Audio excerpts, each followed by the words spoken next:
"I can work, sir," she begged, the cowboy said. "No, you can rest beside me."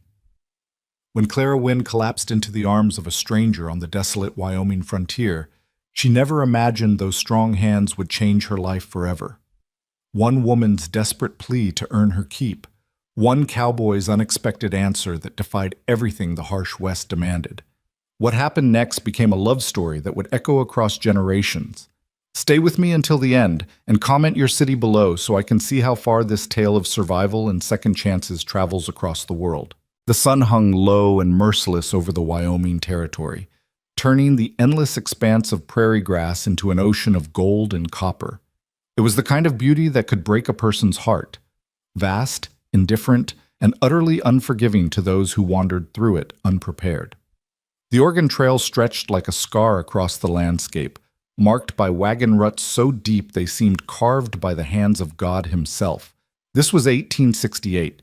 A year when the West was still wild enough to kill you and civilized enough to make you believe you might survive it.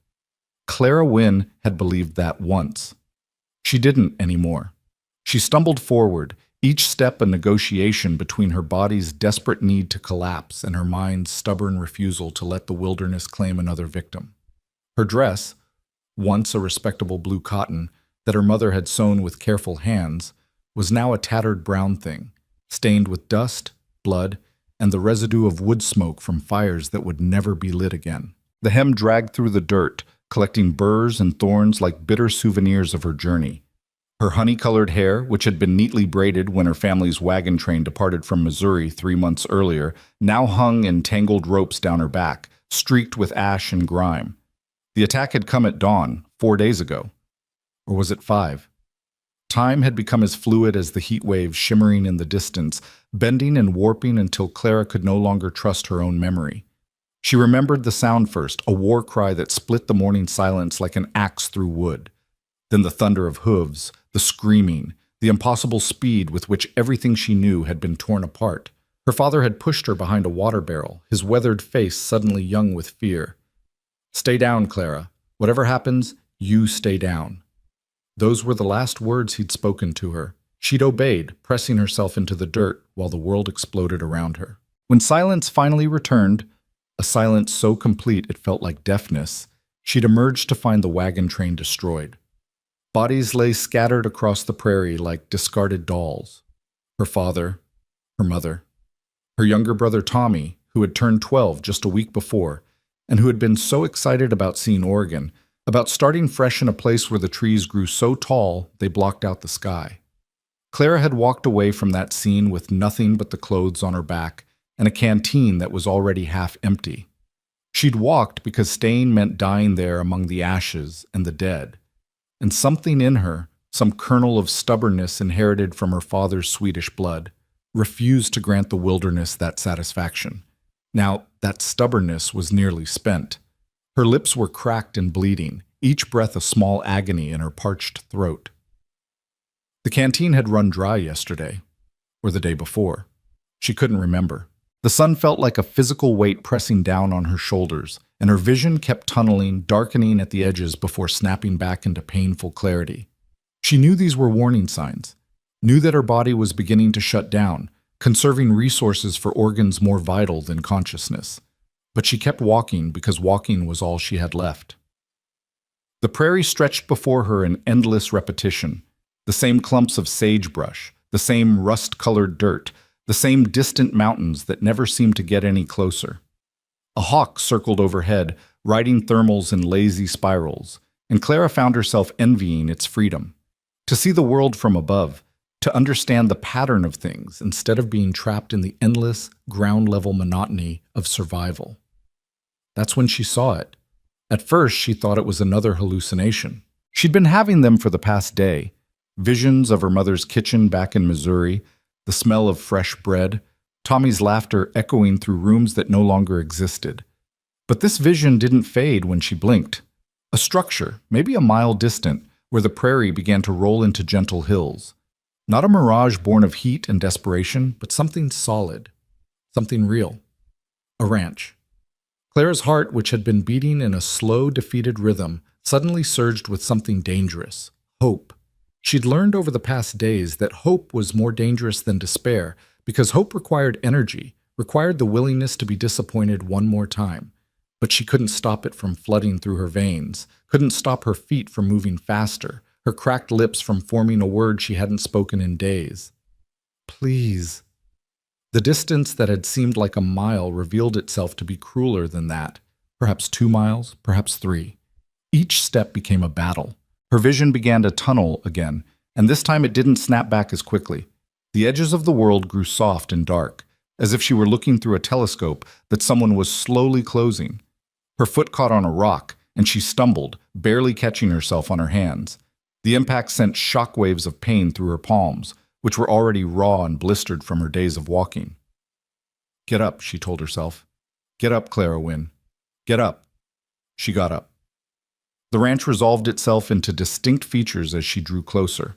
A main house, weathered but sturdy, built from logs that had been carefully chinked against the Wyoming winters. A barn, its red paint faded to a dusty rose by years of sun and wind. Corrals holding horses that looked like they were carved from sunlight and shadow. And movement, blessed, beautiful movement. A figure near the barn, tall and lean, working with focused attention on something she couldn't quite see. Clara tried to call out, but her voice had abandoned her somewhere in the last mile. All that emerged was a rasping sound, barely louder than the whisper of wind through the grass. She pushed forward, her entire world narrowing to that single point of civilization, that promise of help, of water, of survival. She was perhaps 50 yards from the house when her body finally decided it had carried her far enough. Her legs simply stopped working, folding beneath her like paper dolls. The ground rushed up to meet her, and in that moment, suspended between standing and falling, between survival and surrender, Clara found herself thinking about her mother. About the way she used to sing while churning butter, old Swedish folk songs that Clara had never learned the words to. About her father's hands, scarred and capable, always building something or fixing something or creating something from nothing. About Tommy's gap-toothed smile and his collection of interesting rocks and his absolute certainty that Oregon was going to be paradise.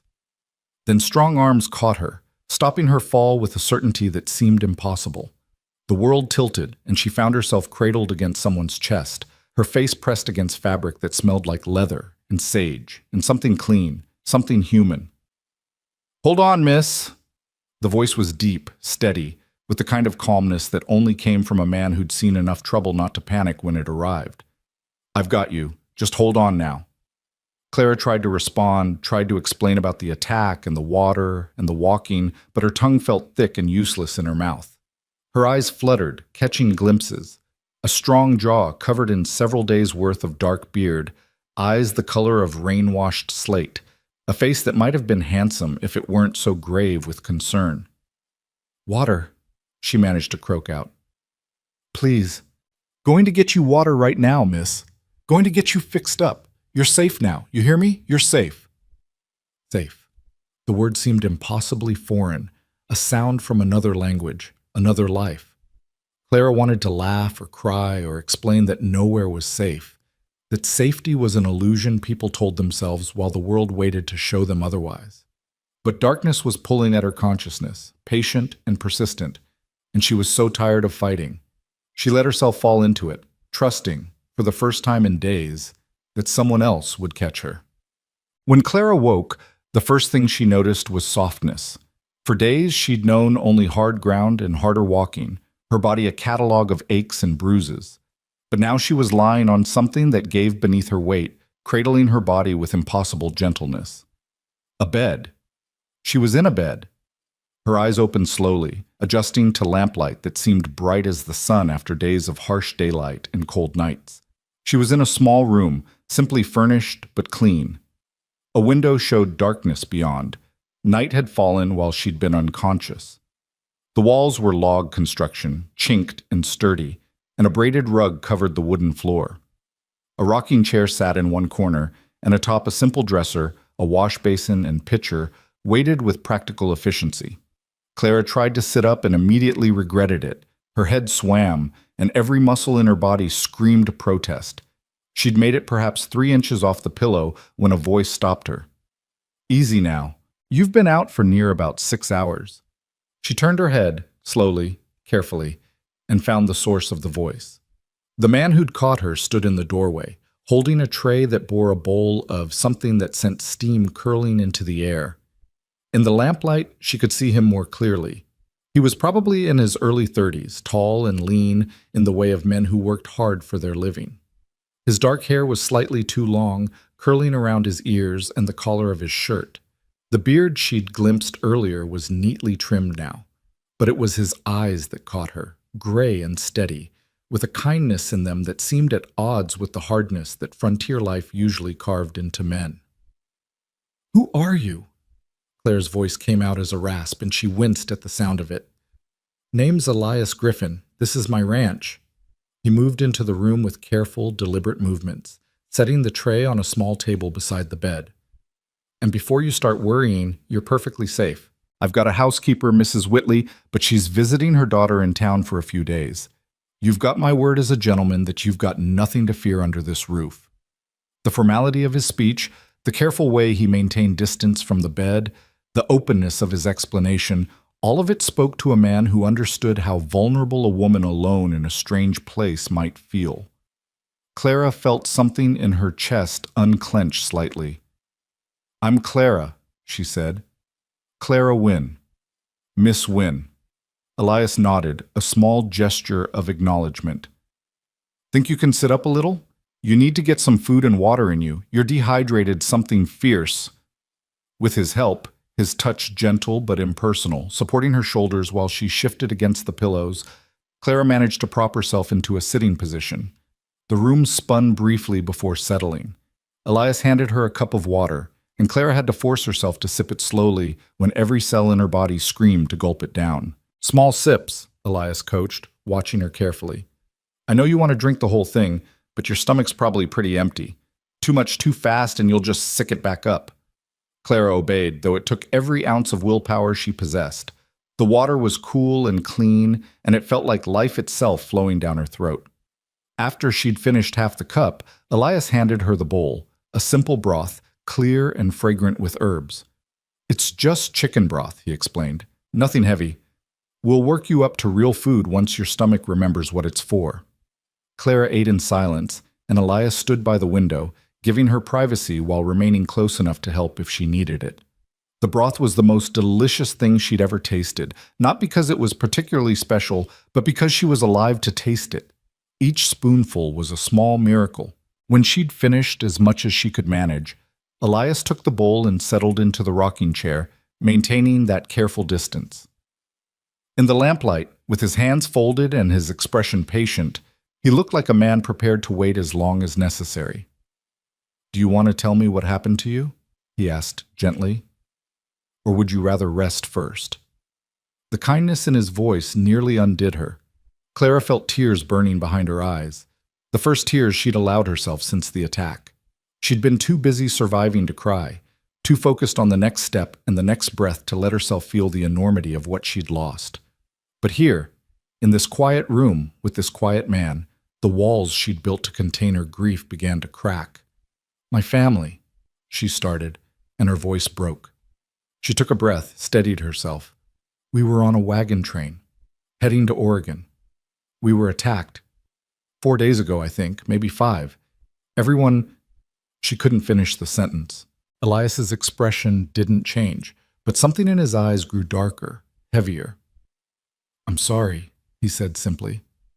"That's a hard thing. The hardest thing." "I walked," Clara continued, needing suddenly to explain, to make him understand. "I just kept walking. I didn't know where I was going. I just knew I couldn't stay there." That took courage. Clara let out a sound that might have been a laugh if it hadn't been so bitter. "It wasn't courage. I was just too stubborn to die." Sometimes stubbornness is its own kind of courage. Elias leaned forward slightly, his elbows resting on his knees. "You're alive, Miss Wynne. That counts for something." They sat in silence for a moment, the lamplight casting gentle shadows around the room. Clara could hear night sounds through the window, crickets singing their endless songs, the soft whicker of a horse from the barn, the whisper of wind through grass. Peaceful sounds, living sounds. "What will you do?" Elias asked finally. Do you have family somewhere? People who will be worried about you? Clara thought about it, sorting through the wreckage of her life for something solid to hold on to. My mother's sister. She lives in Boston. We weren't close. Aunt Margaret thought my parents were foolish to go west, but she's family. Boston's a long way from here. Everything's a long way from here. Clara looked down at her hands, at the bandages she now noticed wrapped around her palms. You cleaned my wounds. Had to. They were starting to fester. Nothing serious, but out here you can't be too careful. Elias stood, moving to the wash basin. I can write to your aunt if you'd like. Let her know you're safe. The next supply wagon to town isn't for a few days, but we can get a letter on it, have it sent east. I don't even know where I am, Clara said, and the admission felt like revealing weakness.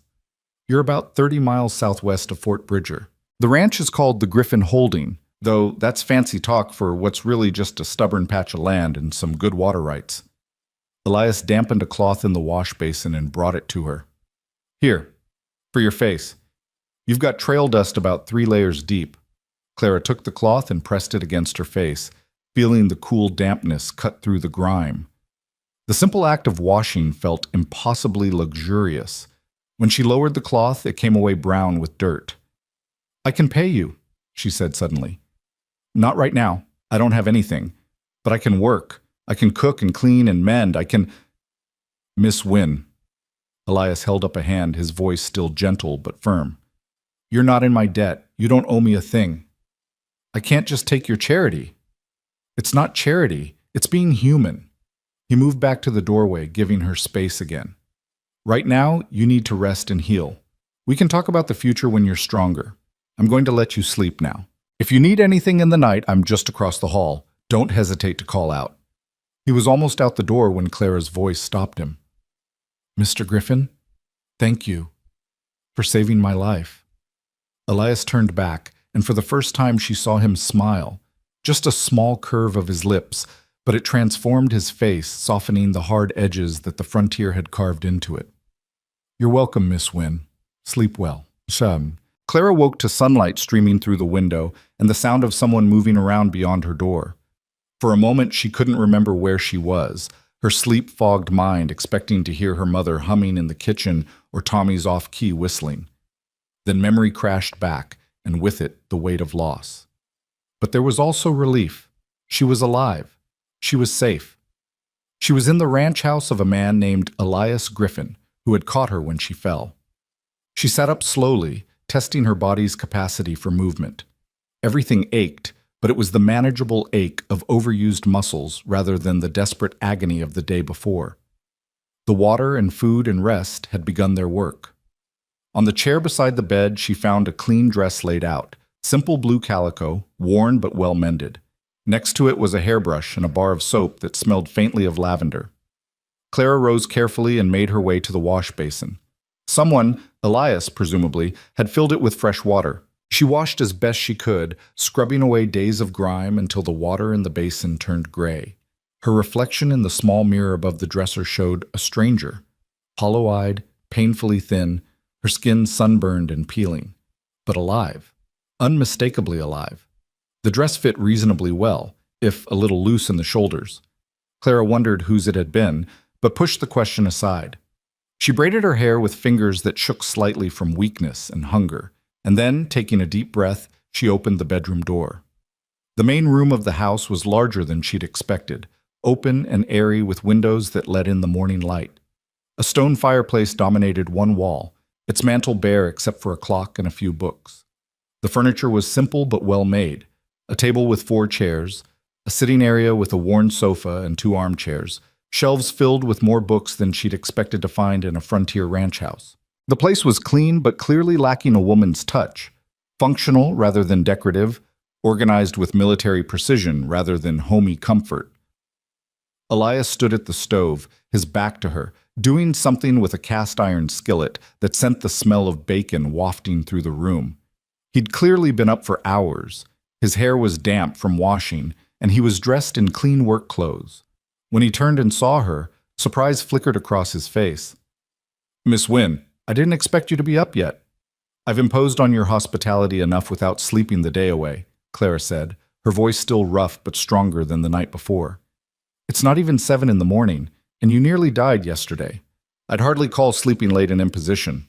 Elias gestured to the table. "But since you're up, sit. I'll get you some breakfast. Nothing heavy, just some bacon and bread. Your stomach needs time to adjust." Clara wanted to argue, wanted to insist that she could help, but her body chose that moment to remind her that standing upright was still a somewhat ambitious undertaking.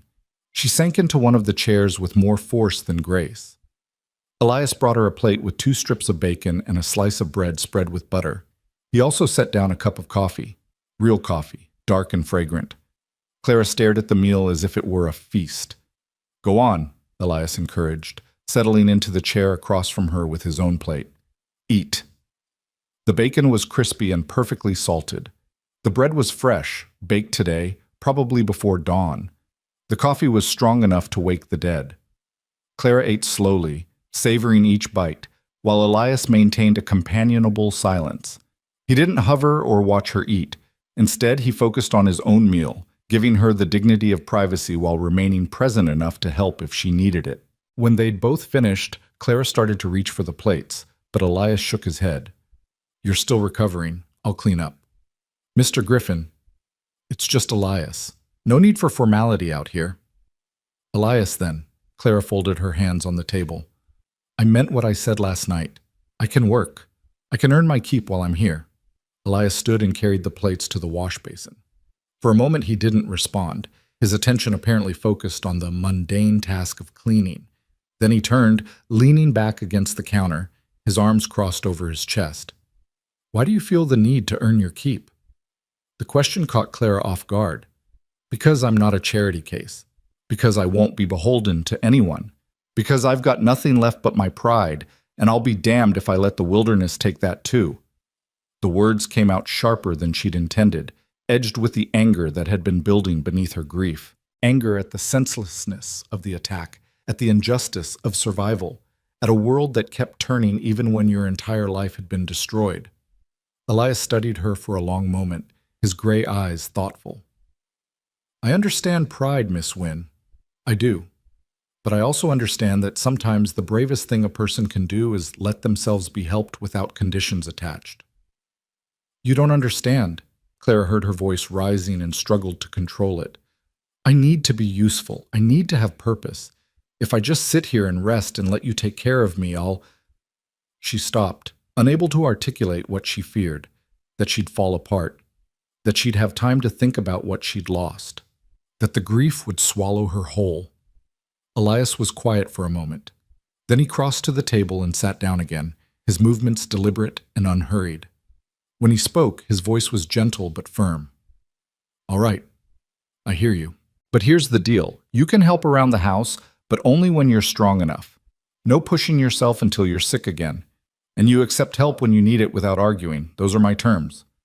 Clara met his eyes, searching for pity and finding only respect. "Those are reasonable terms." "Good." Elias stood again. "Right now I need to check on the horses and mend a section of fence that came down in last week's storm. That'll take me most of the day. You should rest. And before you argue, resting means reading or sitting on the porch or doing any of the other 100 things that don't involve work. Understand?" "I understand." "Good," Elias said again. He retrieved his hat from a peg by the door, a weathered Stetson that had seen better days, and settled it on his head. At the threshold he paused. "There's books on the shelf if you want them. Help yourself to anything in the kitchen. And Miss Wynne, you're safe here. I want you to really hear that. Whatever happened out there on the trail, whatever you're afraid of, you're safe here." Then he was gone, the door closing softly behind him, leaving Clara alone with the morning sunlight and the gentle sounds of a ranch coming to life. The days developed a rhythm. Clara would wake to find Elias already gone to his morning chores, a simple breakfast left warming by the stove. She'd eat, then spend the morning doing small tasks, mending clothes, straightening the already straight rooms, preparing lunch. In the afternoon, she'd rest, often on the porch, where she could watch the prairie stretch away in all directions, gold and green and impossibly vast. Elias would return for lunch, and they'd eat together, their conversations brief but comfortable. He'd tell her about the fence repair, or the new colt in the barn, or the weather patterns he'd learned to read in the Wyoming sky. She'd tell him about the books she was reading from his surprisingly extensive library, classics like Dickens and Shakespeare, newer works like Whitman's poetry. They didn't talk about her family or her past. Elias seemed to understand that grief needed time before it could be examined too closely. In the evenings, after dinner, they'd sit by the fireplace, Elias in one armchair, Clara in the other, and he'd read aloud. His voice was perfect for it, deep and steady, bringing the words to life in a way that made Clara feel like she was somewhere else, someone else. Sometimes she'd close her eyes and just listen, letting the stories carry her away from the memories that waited in the darkness beyond the firelight. On the fourth day, Clara woke feeling stronger. Her body had stopped aching. The blisters on her feet had healed to tender new skin. The sunburn had faded to a light tan. She could move without deliberate care, could think without exhaustion clouding her thoughts. She decided it was time to actually earn her keep. When Elias came in for lunch, he stopped short in the doorway. The house had been transformed. The dust that had accumulated in corners was gone. The windows gleamed. The wooden floors had been swept and scrubbed. Fresh wildflowers, gathered from the field behind the house, sat in a jar on the table, and the smell coming from the stove made his stomach growl audibly. "Miss Wynne, it's stew," Clara said, not turning from where she stood at the stove. "Nothing fancy, just beef and vegetables and some herbs I found in your garden. I hope you don't mind that I used your supplies." "I don't mind." Elias removed his hat and hung it on its peg, his eyes still taking in the transformed room. "But I thought we agreed you'd take it easy. I'm feeling much better, and I told you I need to be useful." Clara ladled stew into 2 bowls and brought them to the table. "Besides, you've been working from dawn to dusk. The least I can do is make sure you have a proper meal waiting." Elias sat, still looking slightly stunned. He took a spoonful of the stew, chewed thoughtfully, and then looked up at Clara with an expression she couldn't quite read. "This is good, really good." Clara felt a flush of pleasure that surprised her. When had she last felt proud of something as simple as cooking a meal? "My mother taught me. She believed that if you were going to do something, you should do it right. Your mother was a wise woman." They ate in companionable silence for a few minutes. Then Elias set down his spoon, his expression turning serious. "Miss Wynne, Clara, I want to be clear about something. You helping around the house, cooking, cleaning, that's fine if it makes you feel better. But I want you to understand that it doesn't change anything. You're not working off a debt because there is no debt. You're welcome here, work or no work, for as long as you need to be here." Clara looked down at her bowl, her throat suddenly tight. "Why are you doing this? You don't know me. I'm nothing to you." "That's where you're wrong." Elias's voice was quiet but intense. "You're a human being who needed help. That makes you something to me. It makes you something to anyone with a conscience." Clara looked up, meeting his steady gray eyes. "Not everyone out here has a conscience." "No," Elias agreed. "But some of us try." A week after Clara's arrival, a letter came. Elias brought it back from town, where he'd gone to pick up supplies and mail the letter Clara had written to her aunt in Boston. He handed it to her at dinner, and Clara felt her stomach drop when she saw the handwriting on the envelope. "It's from my aunt," she said unnecessarily. "You don't have to read it now if you don't want to." But Clara did want to, or rather, she needed to. She broke the seal and read the letter while Elias discreetly busied himself with clearing the table. "My dear Clara, I received your letter with great shock and sorrow. The loss of your parents and dear little Thomas is a tragedy beyond words. I can scarcely believe that my dear sister is gone, and in such horrible circumstances. You must come to Boston immediately. I have already made arrangements for your journey. There is a stage that runs from Fort Bridger to the railroad. I have enclosed funds for your passage, as well as train fare from Nebraska all the way to Boston. Mr. Richards, a business associate of my late husband, will be traveling west in 2 weeks' time and has agreed to escort you on his return journey. Clara, you must understand that the frontier is no place for a young woman alone. You need family. You need stability. You need to be in civilization where you can properly mourn and then begin to rebuild your life. Boston can offer you everything you need: society, security, perhaps even a suitable match when sufficient time has passed. Please do not argue with me on this matter. I know you have your father's stubborn streak, but sometimes stubbornness must give way to sense. You have been through an ordeal that would break most people. Come home. Let me take care of you. Your loving aunt, Margaret Ashford. Clara read the letter twice, then carefully folded it and set it on the table. Elias, who had been pretending to not watch her, finally sat down across from her. Bad news? My aunt wants me to come to Boston. She's made arrangements, escort, travel funds, everything. That's good, isn't it? You said you had no one else. I know. Clara stared at the folded letter. She's right. Boston is the sensible choice. I can't stay here forever living on your charity. I need to build a life, and that life certainly isn't going to be found on a Wyoming ranch in the middle of nowhere. Elias was quiet for a long moment. When he spoke, his voice was carefully neutral. When would you leave? 2 weeks. There's a man, a business associate of my aunt's, who'll be passing through and can escort me east. 2 weeks, Elias repeated. He stood abruptly and moved to the window, looking out at the darkening prairie. That's not much time. Clara felt something twist in her chest. The thought of leaving, of trading this quiet, peaceful existence for the noise and crowds and expectations of Boston, made her feel hollow. But what choice did she have? She couldn't stay here indefinitely. Elias had his own life, his own concerns. He didn't need a permanent house guest, no matter how useful she tried to make herself. I know, she said softly, but it's for the best. You've been more than kind, but I can't impose on you forever. Elias turned from the window, his expression unreadable in the dim light. What if it's not an imposition? What? What if you stayed, not as a guest, not as someone working off a debt, just stayed? Clara's heart began to beat faster. Elias, I can't just live here. People would talk. It wouldn't be proper. There's about 30 people within a day's ride of this ranch, and most of them have seen enough of life not to judge too harshly. And Mrs. Whitley comes by twice a week. That's chaperone enough for anyone with sense. He moved back to the table, his hands gripping the back of the chair. Clara, I've been alone on this ranch for 5 years. 5 years of eating meals by myself, sleeping in silence, talking to horses because there's no one else to talk to.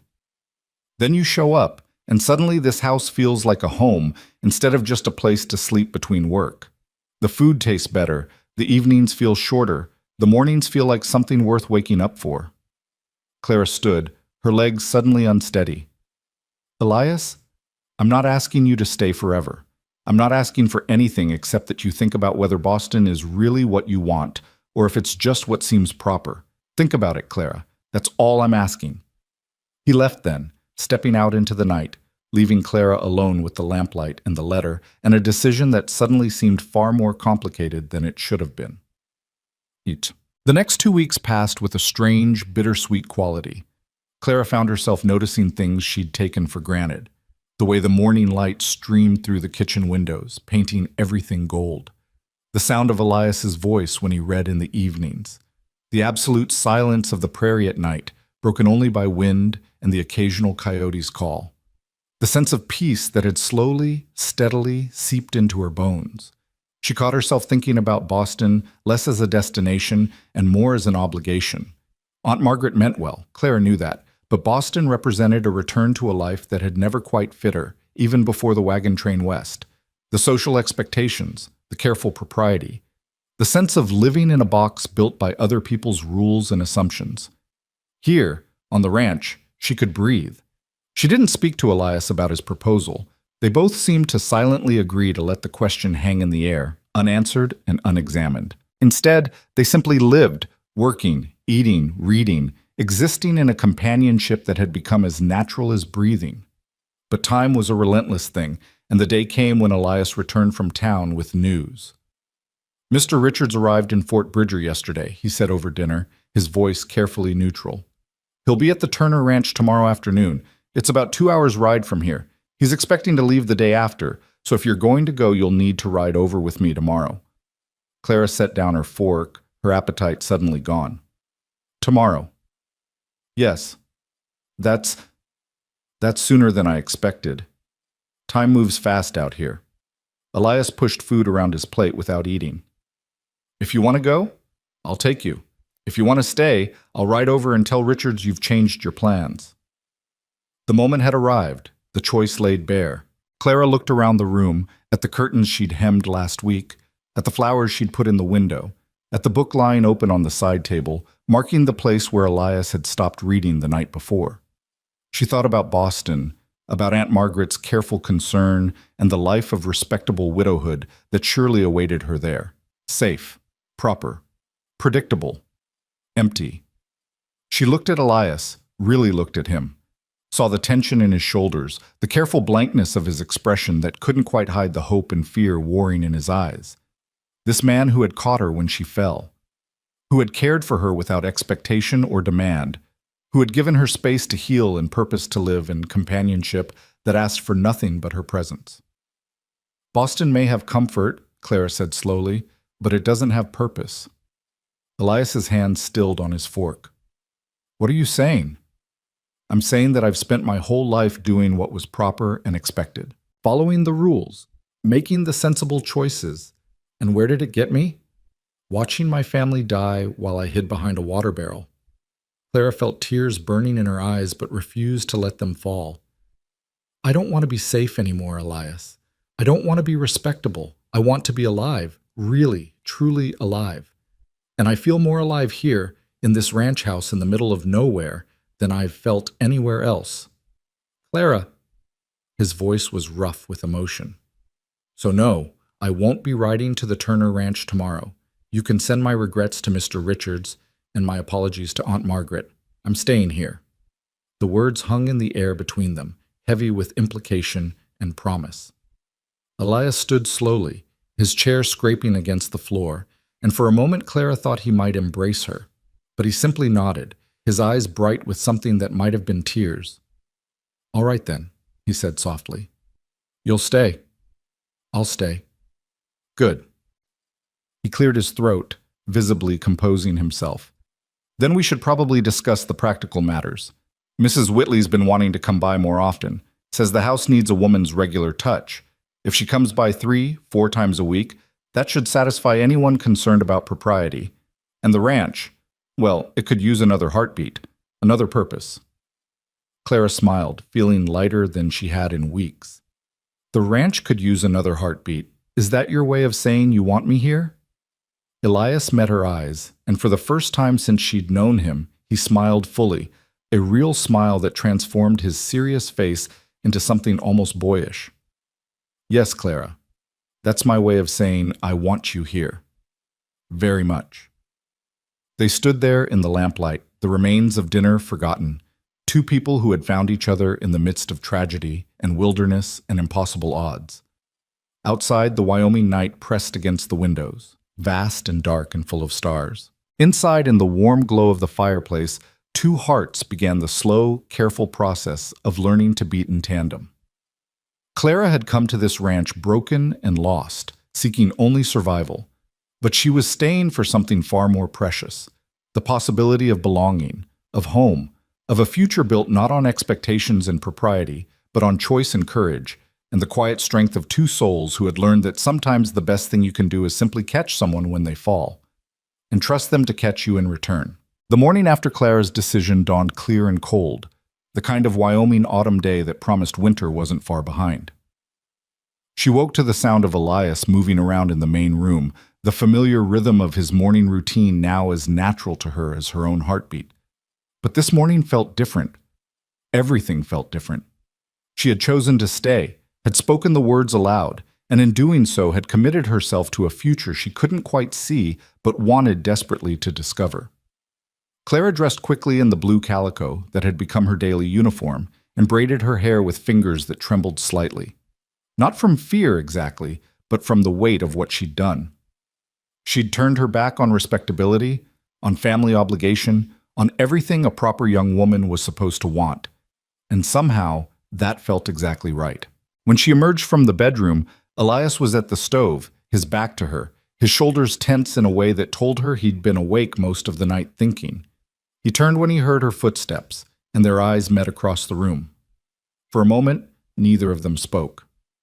I need to ride to the Turner Ranch this morning, Elias said finally, his voice careful. "To tell Richards you won't be joining him, and to collect some lumber Jim Turner's been holding for me." "I could come with you," Clara offered.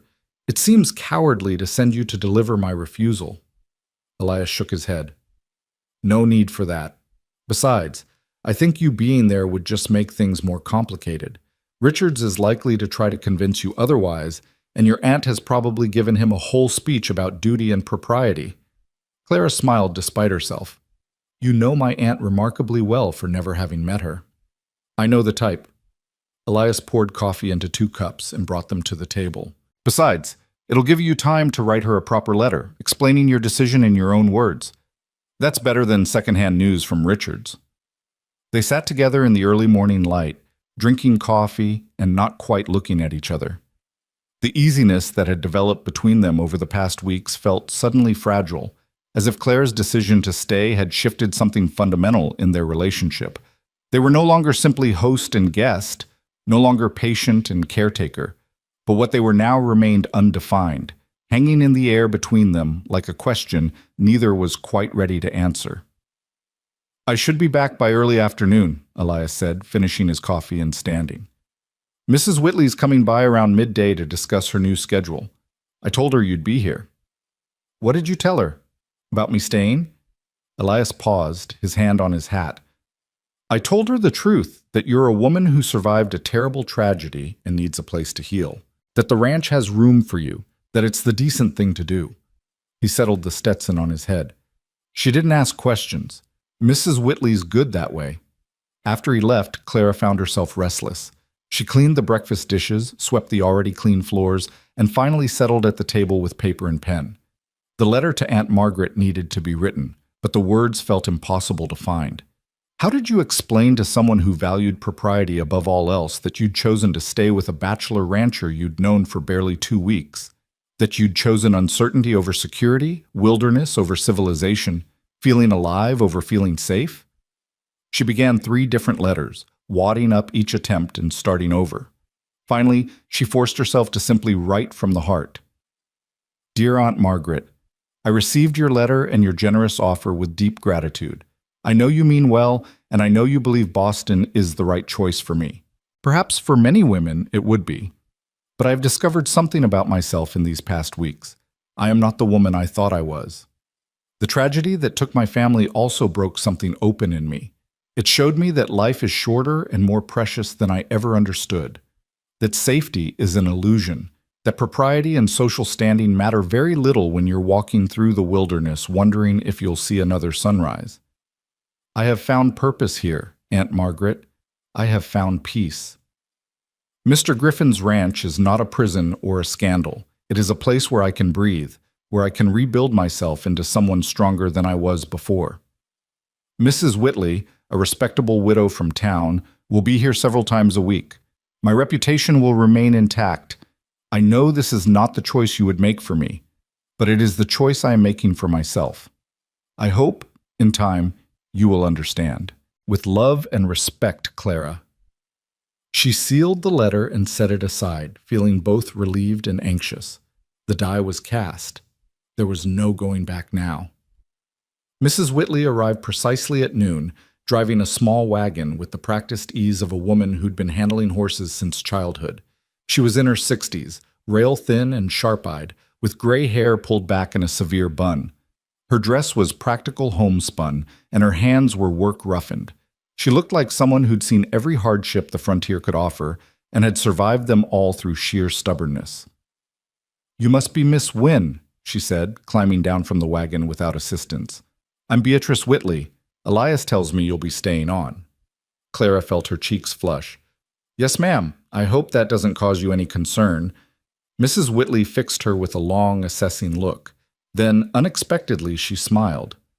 "Child, I've lived in Wyoming territory for 40 years. I've seen every kind of arrangement people can make to survive out here. As long as you're here of your own free will, and Elias is treating you with respect, what concern is it of mine?" "Thank you," Clara said, feeling a weight lift from her shoulders. "Would you like some coffee? I just made a fresh pot." Over coffee and the cornbread Clara had baked that morning, Mrs. Whitley laid out her proposal. She'd come by Mondays, Wednesdays, and Fridays to help with the heavier work, Laundry, deep cleaning, preserving food for winter. She'd stay most of the day, leaving before supper. Her presence would serve as chaperone enough to satisfy anyone with concerns about Clara's reputation. Though honestly, Mrs. Whitley said, spreading butter on a piece of cornbread, most folks out here are too busy surviving to worry much about scandal. We're not Boston. We're not even civilization, really. We're just people trying to make it through another winter. That's what I'm discovering, Clara said softly. Mrs. Whitley studied her over the rim of her coffee cup. Elias is a good man. Lost his whole family to fever 7 years back. Parents, 2 sisters, baby brother. Came out here to start fresh, to build something that was his. He's been alone too long, if you ask me. Needs someone to remind him there's more to life than work and duty. Clara felt her throat tighten. He told me he lost his family, but he didn't give details. He wouldn't. That's Elias. Keeps his grief close and his hopes closer. Mrs. Whitley set down her cup. I'm telling you this because I want you to understand what kind of man you're dealing with. He's not going to push you for anything you're not ready to give. He's not going to make demands or expect payment for his kindness. But he's lonely, Miss Wynne. Bone-deep lonely. And if you're staying here just because you've got nowhere else to go, that's going to hurt him more than you realize. I'm not, Clara said quickly. I'm staying because I want to. Because this place, this life, it feels right in a way nothing else ever has. Mrs. Whitley nodded, satisfied. Good. Then we'll get along just fine. They spent the next hour discussing practical matters, the weekly schedule, the supplies needed for winter, the particulars of running a ranch household. Mrs. Whitley proved to be a wealth of information, and Clara found herself taking mental notes on everything from the best way to preserve vegetables to how to recognize the signs of an approaching blizzard. When Elias returned in mid-afternoon, he found them in the kitchen, laughing over Mrs. Whitley's story about her late husband's disastrous attempt to make soap. He stopped in the doorway, surprise flickering across his face at the easy camaraderie between the 2 women. Ladies, he said, removing his hat, I see you've been getting acquainted. Miss Wynne makes excellent cornbread, Mrs. Whitley announced. And she's got sense, which is more than I can say for most young women these days. I approve, Elias. Elias's ears turned slightly red. I'm glad to have your blessing, Beatrice. As you should be. Now, I'll be taking my leave. Got to get back before dark. She stood smoothing her skirts. I'll see you Monday morning, Miss Wynne. Bring your work dress. We'll be doing laundry. After she left, Clara and Elias stood in the kitchen, the silence stretching between them. Finally, Elias spoke. Richards wasn't happy, but he accepted your decision. I gave him the letter for your aunt. Thank you. He said to tell you that if you change your mind, you can send word to the Turner Ranch. He'll be in the area for another week. Clara shook her head. I won't change my mind. Elias looked at her, really looked at her, and Clara saw something in his expression that made her heart beat faster. Not desire exactly, though there was an element of that, something deeper. Recognition, perhaps. The look of someone who'd found something they didn't know they'd been searching for. Good, he said softly. I'm glad. The days that followed developed a new rhythm. Mrs. Whitley came 3 times a week, her presence lending an air of respectability to the household. On those days, the ranch house buzzed with activity, washing and mending, preserving and cleaning, the comfortable work of women who understood the constant labor required to maintain a home on the frontier. On the other days, Clara and Elias fell into patterns of their own making. She'd rise early to make breakfast while he did the first round of chores. They'd eat together, discussing the day's plans. Then Elias would head out to work the land, mending fences, tending the horses, preparing for winter, while Clara managed the house. But as the days passed and her strength fully returned, Clara found herself venturing beyond the house more often. She'd bring Elias lunch in the fields, staying to talk while he ate. She'd help him brush down the horses in the evening, learning their names and personalities. She'd sit on the corral fence and watch him work with the new colt, marveling at the patience in his movements, the gentle firmness in his voice. One afternoon, 3 weeks after her decision to stay, Clara found Elias in the barn, struggling to lift a heavy saddle onto a high rack. Without thinking, she moved to help him, and together they hoisted it into place. When they stepped back, breathing hard from the effort. Their hands accidentally brushed. Both of them froze. The touch was electric, sending a jolt of awareness through Clara's entire body. She looked up and found Elias staring at her with an intensity that made her breath catch. For a moment she thought he might kiss her. For a moment she wanted him to. But Elias stepped back, putting careful distance between them. "Thank you for the help," he said, his voice rougher than usual. "Of course," Clara managed, her own voice barely above a whisper. They stood there in the barn, dust motes dancing in the light filtering through the slats, the smell of hay and horses surrounding them. The moment stretched, heavy with possibility and restraint. "Clara," Elias began, then stopped. He removed his hat and ran a hand through his hair, a gesture she'd learned meant he was wrestling with something difficult. "I need to say something, and I need you to hear me out without interrupting. Can you do that?" Clara nodded, her heart pounding. "I know why you're here. I know you stayed because this place gives you peace, gives you purpose. And that's good. That's important. But I need you to know—" He paused, seeming to gather courage. "I need you to know that I've come to care for you. Not as a guest or someone I'm helping, as a woman. As someone I look forward to seeing every morning and think about every evening. Someone who's made this house feel like a home again." Clara opened her mouth to respond, but Elias held up a hand. "Let me finish. I'm not asking you for anything. I'm not expecting anything to change. You've been through hell, and the last thing you need is me complicating your life with my feelings. But I couldn't keep pretending that what I feel is simple hospitality or Christian charity. It's not. It's more. And I thought you should know." He settled his hat back on his head and turned toward the barn door. "Take all the time you need to think about that. And if it changes how you feel about staying here, I'll understand. I'll help you get to your aunt in Boston or anywhere else you want to go. No hard feelings, no obligations."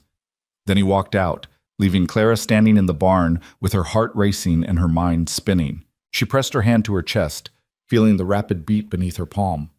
The truth was, she'd known, had felt the change in how Elias looked at her, in the careful way he maintained distance between them, in the tenderness beneath his practical care. But hearing him say it aloud, hearing the raw honesty in his voice changed everything. Because she felt it too. Had been feeling it for weeks, maybe since the moment he'd caught her before she hit the ground. The way her day felt incomplete until she saw him. The way her heart lifted when she heard his boots on the porch. The way she found excuses to be near him, to talk to him, to share space with him. She'd survived the wilderness and walked through tragedy, had lost everything, and somehow found herself here. With him. And the thought of leaving now felt like choosing to lose herself all over again. That evening, they ate dinner in charged silence. Elias didn't bring up his confession, and Clara couldn't find the words to address it.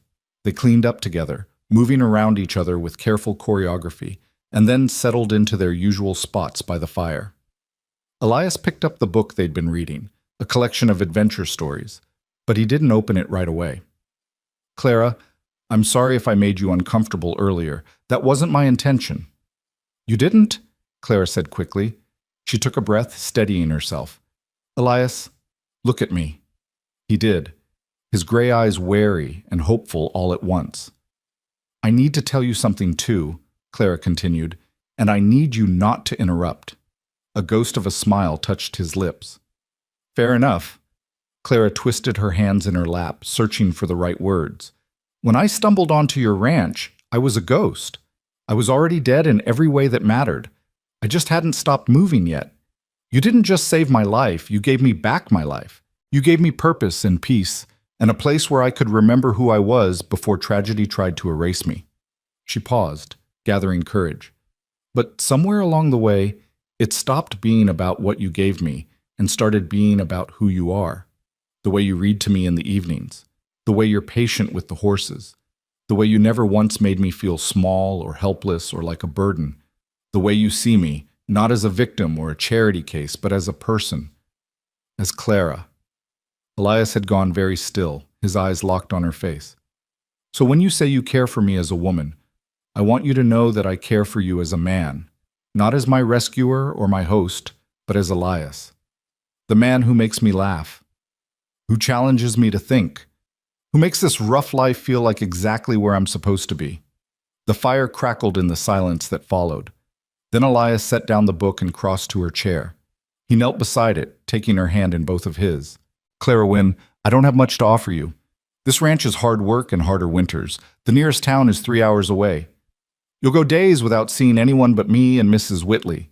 There's no society here, no refinement, nothing like what you could have in Boston. I don't want Boston, Clara whispered. But what I can offer you is this, a home, a partnership.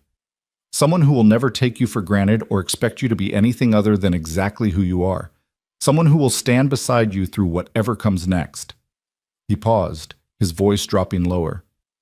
Someone who will love you with everything he has for as long as he draws breath. Clara felt tears streaming down her face, but they weren't tears of grief. They were tears of joy, of relief, of coming home after being lost for so long. She slipped from the chair to kneel with him on the floor, their hands still clasped between them. Then that's what I want, she said. Not someday, not eventually. Now. I want this life with you, Elias Griffin. I want to build something here that's ours. I want to be your partner and your friend and... She hesitated, then pushed forward. And more than that, if you'll have me. Elias reached up with one hand and gently wiped the tears from her cheeks. Are you sure? Clara, I need you to be absolutely sure, because once you say yes, I'm never letting you go. I'm sure, Clara said, and she'd never been more certain of anything in her life. I'm completely sure. The kiss, when it came, was gentle and careful, a question asked and answered, a promise made without words. Clara felt something in her chest unlock, some last piece of armor she'd been wearing since the attack. She'd survived the wilderness, she'd walked through fire, and now, on the other side of all that pain, she'd found this. Not just safety, but belonging. Not just shelter, but home. When they finally pulled apart, Elias rested his forehead against hers. We should do this properly, he said. I should court you, take you to town dances, write you poetry. Clara laughed, the sound bright and genuine. I don't need poetry, Elias. I need this. I need you. I need the life we can build together. Then marry me, Elias said simply. Not someday. Soon. As soon as we can arrange it. I've waited long enough for something to live for. I don't want to wait any longer. Yes, Clara said without hesitation. Yes, I'll marry you. They stayed there on the floor beside the fire for a long time, holding each other in the flickering light, while outside the Wyoming wind sang its endless song across the prairie. Two people who had been broken by loss, now choosing to be made whole together.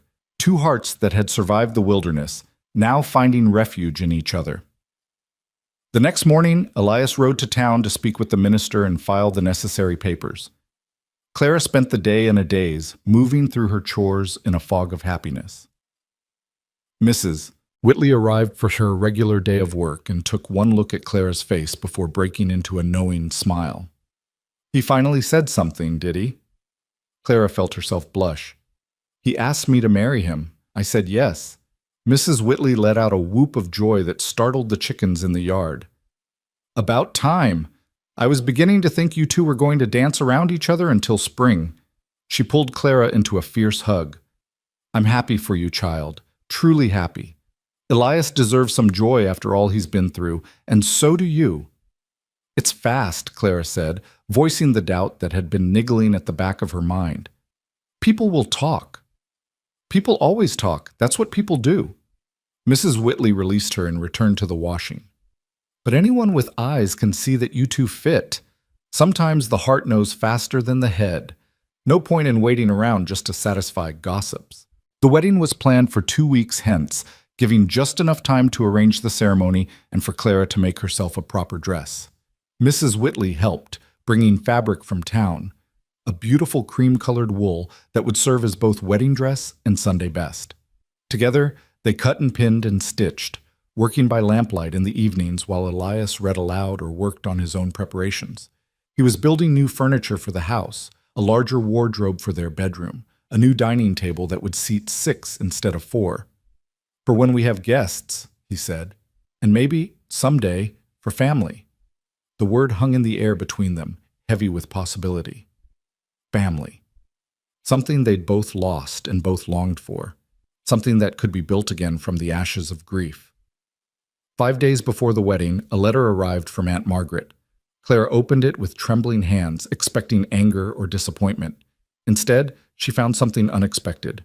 "My dear Clara, your letter arrived, and I confess I read it 3 times before I could properly absorb its contents. My first instinct was to write back with every argument I could muster for why you should reconsider. My second instinct was to book passage west and fetch you home myself. But then I remembered your father, my dear brother-in-law, and how he always said that you had steel in your spine beneath all that propriety, how you were stronger than anyone gave you credit for, including yourself. I dismissed it as a doting father's bias. Perhaps I was wrong. I will not pretend to understand your choice, Clara. Boston could offer you security and society, but you have chosen purpose over comfort, and I suppose there is courage in that. Your mother would have worried herself sick, but I think your father would have understood. I am enclosing a small gift, my own mother's locket, which I had been saving for you. Wear it on your wedding day and know that you are not as alone in this world as you might feel. You have family who love you, even if we do not comprehend all your choices. Write to me when you can. Let me know you are well and happy. That is all an old woman can ask. With love, Aunt Margaret." Inside the envelope was a delicate gold locket on a fine chain. Clara opened it to find miniature portraits, one of her mother as a young woman, one of a man Clara didn't recognize but who must have been her grandfather. She held it to her chest, tears streaming down her face. "Good news?" Elias asked gently, seeing her tears. "The best news," Clara said. "I haven't lost everything after all. Some things remain." The wedding day arrived with clear skies and crisp autumn air. Mrs. Whitley came early to help Clara dress, arranging her hair in an elegant twist and pinning wildflowers, the last of the season, throughout the golden strands. The cream wool dress fit perfectly, and with Aunt Margaret's locket around her neck, Clara looked like a bride from the pages of a storybook. The ceremony was simple, held in the small church in Fort Bridger with perhaps 20 people in attendance. Jim Turner and his wife were there, along with several other ranchers from the area and their families. Mrs. Whitley stood as Clara's witness, and Jim Turner stood as Elias's. The minister, a gentle old man who'd been performing marriages in Wyoming territory for 30 years, spoke of partnership and perseverance, of building lives together in hard country. When Elias saw Clara walking down the aisle, his expression transformed. The careful reserve he usually maintained cracked, revealing raw emotion beneath. Love, wonder, gratitude, all of it written plainly on his face for anyone to see. They spoke their vows in steady voices, promising to honor and cherish, to stand together through whatever hardships came. When the minister pronounced them husband and wife, Elias kissed Clara with a tenderness that made Mrs. Whitley dab at her eyes with her handkerchief. The celebration afterward was modest: cake and coffee in the church hall, congratulations from neighbors, practical advice from the ranch wives about surviving the approaching winter. But through it all, Clara felt wrapped in warmth. These people, rough-edged frontier folks who'd come out in their Sunday best to witness 2 broken people choosing to be whole together, they were her community now, her people. As the sun began its descent toward the horizon, Elias helped Clara into their wagon for the ride home. Mrs. Whitley had discreetly prepared the house, leaving a wedding supper warming by the stove and extra firewood stacked by the hearth. As they pulled away from the church, Clara looked back at the small gathering, waving them off, then forward to the vast prairie stretching before them. "Are you happy?" Elias asked quietly, his hand finding hers on the wagon seat. Clara leaned against his shoulder, feeling the solid warmth of him, the reality of this new life they were beginning. "I'm happy," she said. "I'm finally, truly happy." The ranch house appeared on the horizon as the last light painted everything gold and red. Home. Not the place she'd grown up, not the destination her family had been seeking, but home nonetheless, chosen rather than inherited, built on mutual respect and growing love rather than duty and expectation. That night, as they sat together by the fire, Elias took Clara's hand and looked at her with such profound tenderness that it made her heart ache. "I want you to know something," he said. "You walked into my life half dead and completely lost. But you gave me something I didn't know I'd been missing. You gave me hope, Clara. Hope that life could be more than just surviving day to day, that it could be rich and full and worth living. Clara squeezed his hand.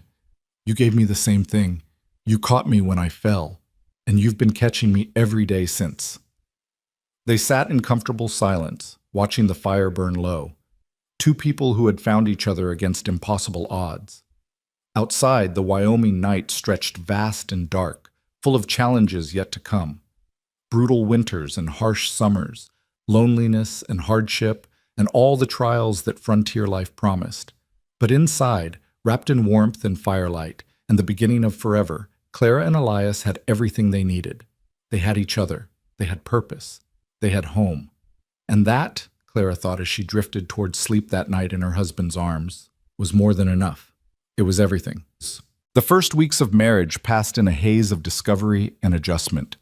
Clara learned the rhythm of Elias's days, the particular way he liked his coffee in the morning, the small tells that indicated whether he was troubled or content. He learned her habits too, how she hummed while cooking, how she always checked the horizon at dusk as if looking for something she couldn't name, how she slept curled on her side with one hand tucked under her cheek like a child. They learned each other's bodies with a tenderness that surprised them both. Elias had expected to find a widow's grief or a survivor's trauma. Instead, he found a woman who met him with equal parts curiosity and desire, who laughed when they fumbled in the darkness, who held nothing back once she'd decided to trust him completely. Clara had expected awkwardness or pain. Instead, she found safety and pleasure in equal measure, discovered that intimacy could be both gentle and intense, that her body could feel something other than exhaustion and fear. But winter was coming, and the ranch demanded attention that couldn't be postponed for the luxury of extended honeymoon bliss. The cattle needed to be moved to winter pasture. The barn needed reinforcing against the storms that would soon howl down from the mountains. Food had to be preserved, wood had to be chopped and stacked. Every crack in the house had to be chinked against the cold that would try to creep through and kill them in their sleep. Clara threw herself into the work with determination that both impressed and worried Elias. She worked alongside Mrs. Whitley to preserve everything the garden had produced, tomatoes and beans, squash and carrots, putting up jar after jar that would feed them through the long months when nothing grew. She helped Elias repair the chicken coop, learning to hammer nails with accuracy, if not grace. She even insisted on learning to shoot, standing in the yard with Elias's rifle until her shoulder ached from the recoil, and she could consistently hit the target he'd set up. "Why do you need to learn this?" Elias asked one afternoon, watching her reload with practiced efficiency. Clara lowered the rifle and met his eyes. "Because I won't be helpless again. If something happens, if you're hurt or sick or away when trouble comes, I need to be able to protect myself, protect us." Elias understood. The attack that had killed her family had left scars deeper than the physical wounds. She needed to know she could fight back, could defend what was hers. So he taught her everything he knew: how to shoot, how to track weather patterns, how to read the behavior of animals that might signal danger. He taught her without pity or condescension, treating her as a partner who needed skills rather than a fragile thing to be protected. 6 weeks into their marriage, the first real storm arrived. Clara woke to absolute silence, the eerie quiet that came when heavy snow muffled every sound. She rose and padded to the window, pulling back the curtain to reveal a world transformed. Snow had fallen through the night, 3 feet at least, turning the familiar landscape into something alien and beautiful and terrifying. The barn was barely visible, and the mountains beyond had disappeared entirely into white. Elias came up behind her, wrapping his arms around her waist. "Welcome to Wyoming winter," he murmured against her hair. "This is just the first. We'll see a dozen more before spring." "It's beautiful," Clara whispered, "and frightening. It's both. That's the way of things out here." He released her and moved to stoke the fire. "We'll need to dig out to the barn. Check on the animals. Make sure nothing collapsed under the weight of the snow." They worked together through the morning, bundling against the cold and breaking trail through drifts that came up to Clara's thighs. The horses were restless but unharmed. The cattle in the near pasture had huddled together for warmth and survived the night. Everything was as secure as they'd worked to make it. But that afternoon, as Clara prepared lunch, she heard Elias cursing in the barn. She grabbed her coat and hurried out to find him staring at the far wall, where a section of the roof had partially collapsed, snow and broken timber creating a dangerous mess. "Damn it," Elias said, running a hand through his hair. "I thought we'd reinforced this section enough. The weight must have been more than it could bear." "Can we fix it?" Clara asked, already eyeing the damage and trying to calculate what would be needed. "We'll have to. Can't leave it like this. The whole roof could come down." Elias looked at the snow still falling outside. "But not in this weather. We'll have to wait for it to clear, then work fast before the next storm." The storm lasted 3 days. They were trapped inside, the world beyond their windows an impenetrable wall of white. Clara had been prepared for the boredom, for the sense of confinement. What she hadn't been prepared for was the intimacy of it. 3 days with no obligations beyond keeping the fire going and themselves fed. 3 days of talking about everything and nothing, of reading aloud until their voices grew hoarse, of making love in the afternoon because there was nothing else to do and every reason to remind themselves they were alive. On the 4th day, the sun returned, blinding and glorious against the snow. Elias and Clara worked together to repair the barn roof, their breath-forming clouds in the frigid air. Jim Turner and his 2 grown sons appeared midday, having dug themselves out and come to check on their neighbors. With 4 men working, the repair went quickly, and by nightfall the barn was secure once more. Martha Turner, Jim's wife, had come along and helped Clara prepare a meal substantial enough to feed the workers. As they all sat around the table, eating stew and fresh bread, Clara felt something shift in her understanding of frontier life. This wasn't just about individual survival. It was about community, about neighbors helping neighbors, because someday you'd be the one needing help.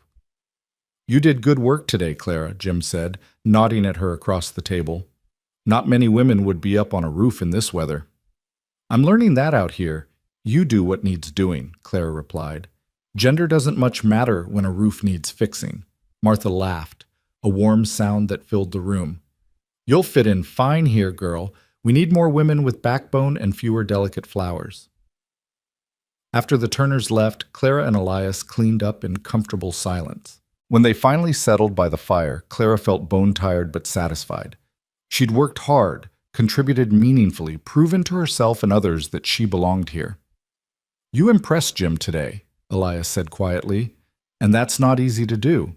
He's seen plenty of folks give up and head back east after one hard winter." "I'm not going anywhere," Clara said firmly. "This is my home now. Our home. I'll fight for it." Elias pulled her close, and they sat watching the fire dance, 2 people who'd chosen the hard path and found it worth every challenge. But the challenges kept coming. 2 weeks later, Mrs. Whitley arrived with troubling news. There'd been an outbreak of scarlet fever in town. 3 children had died and more were sick. The doctor had quarantined several families, and the church had been turned into a makeshift hospital. "I won't be able to come out for a while," Mrs. Whitley said, her face drawn with worry. "My daughter's youngest is sick. Not badly yet, thank God, but I need to be there." "Of course," Clara said immediately. "Family comes first. Is there anything we can do to help?" "Stay healthy," Mrs. Whitley said bluntly. "Last thing the town needs is more sick folks. And pray. Pray hard." For 3 weeks, they had no news from town. Elias wanted to ride in to check on things, but Clara begged him not to risk exposure. They were isolated on the ranch, safe from the sickness that was ravaging the community. Every day that passed without word was agonizing, but every day they remained healthy was a blessing. When Mrs. Whitley finally returned, she looked 10 years older. The fever had taken 2 more children before running its course. Her grandson had survived, but barely. The whole town was exhausted, grieving, traumatized. "I'm so sorry," Clara said, embracing the older woman. "I'm so sorry you had to go through that." Mrs. Whitley clung to her for a moment, then pulled back and wiped her eyes. "We survived. That's what matters. We always survive." She looked around the ranch house, at the normalcy of it. "It's good to be back. Good to be somewhere that death hasn't touched." But death had touched them all, Clara thought. Mrs. Whitley had lost neighbors. Clara had lost her family. Elias had lost everyone he'd loved before starting over in Wyoming. Maybe that's what made them strong. Not the absence of grief, but the determination to keep living despite it. As winter deepened, Clara discovered she was pregnant. She'd suspected for a few weeks, but hadn't said anything. wanting to be certain before raising Elias's hopes. When she finally told him, over dinner on a frigid January evening, his face went through a series of expressions: shock, joy, fear, wonder, before settling on something that looked like awe. "A baby," he said softly. "We're going to have a baby." "Next summer," Clara confirmed, her hand resting on her still flat stomach. "July or August, the doctor thinks." Elias came around the table and knelt beside her chair, placing his hand over hers. "Are you happy? Is this what you want?" Clara thought about the question seriously before answering. A baby, a new life, a new responsibility, a new person to love and potentially lose. The thought terrified her, but it also filled her with fierce joy. "Yes," she said firmly. "This is what I want. A family. Our family." That night, as they lay in bed, Elias traced patterns on Clara's stomach and talked about the future. They'd need to build an addition to the house, create a proper nursery. They'd need more supplies from town. They'd need to prepare for the reality that Clara would be vulnerable for months, that the birth itself would be dangerous in a place so far from medical help. "I'm scared," Clara admitted in the darkness. "Women die in childbirth, especially out here, where help is so far away."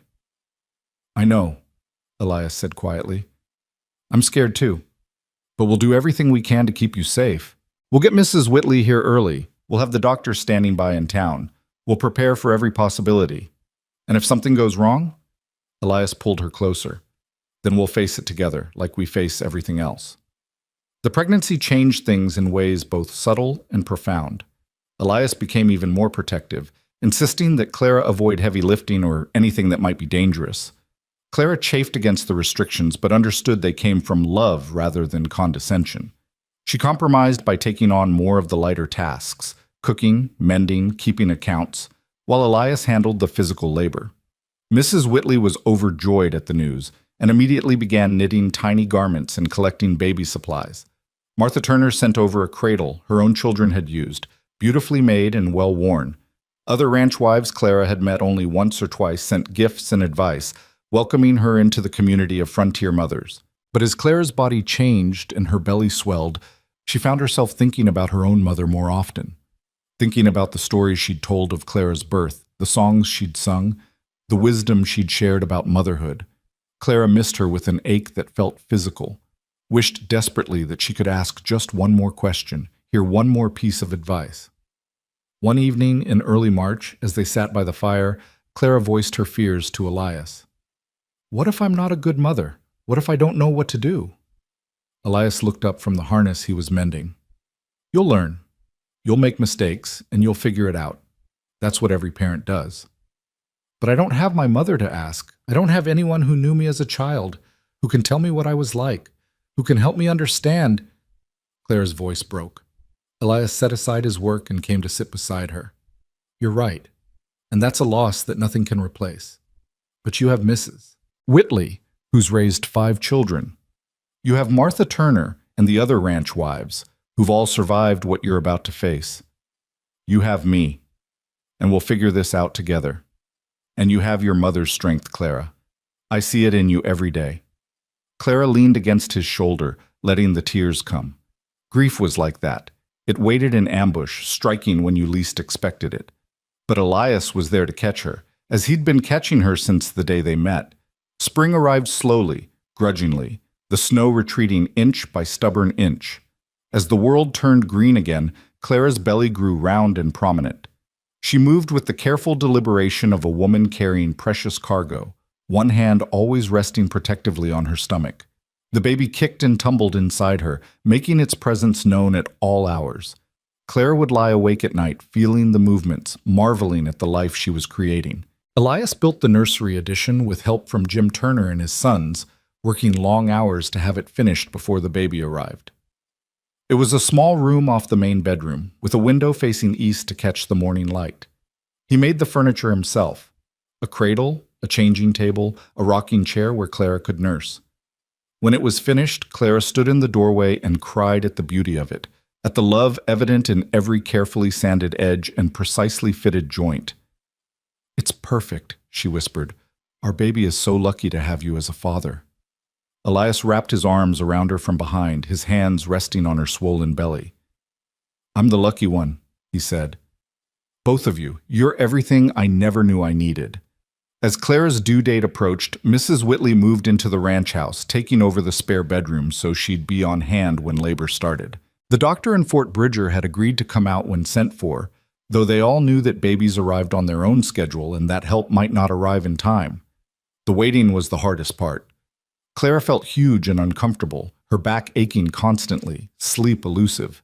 She was ready to not be pregnant anymore, ready to meet this person who'd been sharing her body for months. But she was also terrified of what came next: the pain of labor, the dangers of childbirth, the responsibility of keeping a tiny human alive. Labor began on a sweltering July afternoon. Clara was in the garden, picking vegetables for dinner, when the first contraction hit, a tightening across her belly that stole her breath. She stood still, waiting for it to pass, then hurried inside to tell Mrs. Whitley. "How far apart are the pains?" Mrs. Whitley asked calmly, immediately shifting into midwife mode. "That was just the first one." "Then we've got time. First babies take a while. Go rest while you can. I'll get everything ready and send Elias to fetch the doctor." But Elias refused to leave. "Jim's oldest boy can ride to town. I'm staying here." The labor progressed slowly through the afternoon and into the evening. Clara paced the house, pausing when contractions gripped her, breathing through the pain as Mrs. Whitley coached. Elias stayed close, offering his hand to squeeze, his presence a steadying force. As night fell and the contractions grew stronger and closer together, Clara began to understand why women screamed during childbirth. The pain was unlike anything she'd experienced, all-consuming, relentless, impossible to escape. "I can't do this," she gasped during a particularly brutal contraction. I can't. "You can," Elias said firmly, wiping her face with a cool cloth. "You're the strongest person I know, Clara. You walked through the wilderness alone. You survived losing everything. You can do this." "You walked through worse," Mrs. Whitley added. "This pain has a purpose. It's bringing your baby into the world. You can do this, child." The doctor arrived near midnight, examining Clara quickly and nodding approval. "You're doing fine, Mrs. Griffin. Not much longer now." But not much longer turned into 3 more hours of agony. Clara lost track of time, lost track of everything except the pain and the desperate need to push, to get this baby out, to end the ordeal. She squeezed Elias's hand so hard she was sure she was breaking bones, but he never flinched, never left her side, his voice a constant stream of encouragement and love. Finally, as dawn light began to creep through the windows, the baby arrived, a red-faced, squalling, perfect little girl. The doctor placed her on Clara's chest, and Clara felt her heart crack open with love so fierce it hurt worse than the labor. "A daughter," Elias breathed, his voice choked with emotion. "We have a daughter." Son. The baby, they named her Sarah, after Elias's mother, was tiny and perfect, with Clara's honey-colored hair and Elias's gray eyes. She nursed with immediate competence, her small hands curling into fists as she fed. Clara couldn't stop looking at her, couldn't stop marveling that this perfect creature had come from her body. "She's going to be strong like her mother," Mrs. Whitley pronounced, cleaning up with efficient movements. "Look at those lungs. That's a baby who knows how to make herself heard." "Just like Clara," Elias said, grinning through his exhaustion, a survivor from the very start. The first weeks with Sarah were simultaneously the most exhausting and most joyful of Clara's life. The baby needed constant care, feeding every 2 hours, changing, soothing, holding. Clara was constantly tired, her body still recovering from the trauma of childbirth while being called upon to produce milk and function on virtually no sleep. But every time she looked at Sarah's face, every time the baby curled her tiny fingers around Clara's thumb, every time Elias sang to his daughter in his deep, gentle voice, Clara felt a happiness so profound it bordered on pain. This was what she'd survived for. This was why she'd kept walking through the wilderness, so she could arrive here, in this moment, with this family she'd built from the ashes of the old one. Mrs. Whitley stayed for 2 weeks, teaching Clara the basics of infant care and giving her precious time to recover. When she finally returned to her own home, Clara felt a moment of panic. Could she really do this alone? But Elias was there, taking his turn walking the floor with Sarah when she cried at night, changing diapers with the same careful competence he brought to everything, falling completely in love with his daughter in a way that made Clara's heart swell. As summer deepened and Sarah grew, Clara found herself settling into the rhythms of motherhood. The constant exhaustion began to feel normal. The anxiety that something terrible would happen to Sarah began to ease slightly, though Clara knew it would never completely disappear.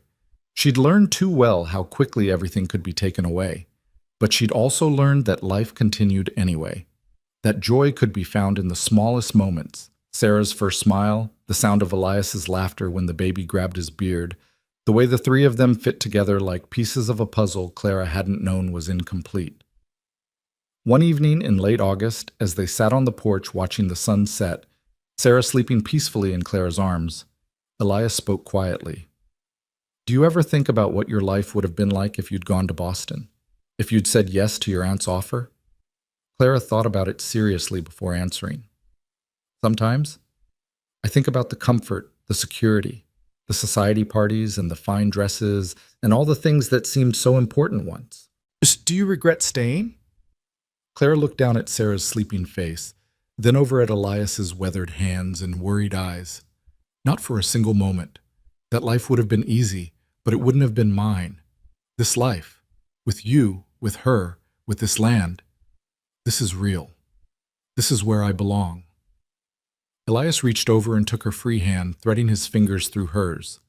"I love you, Clara Griffin, more than I thought it was possible to love another person." "I love you too," Clara said softly.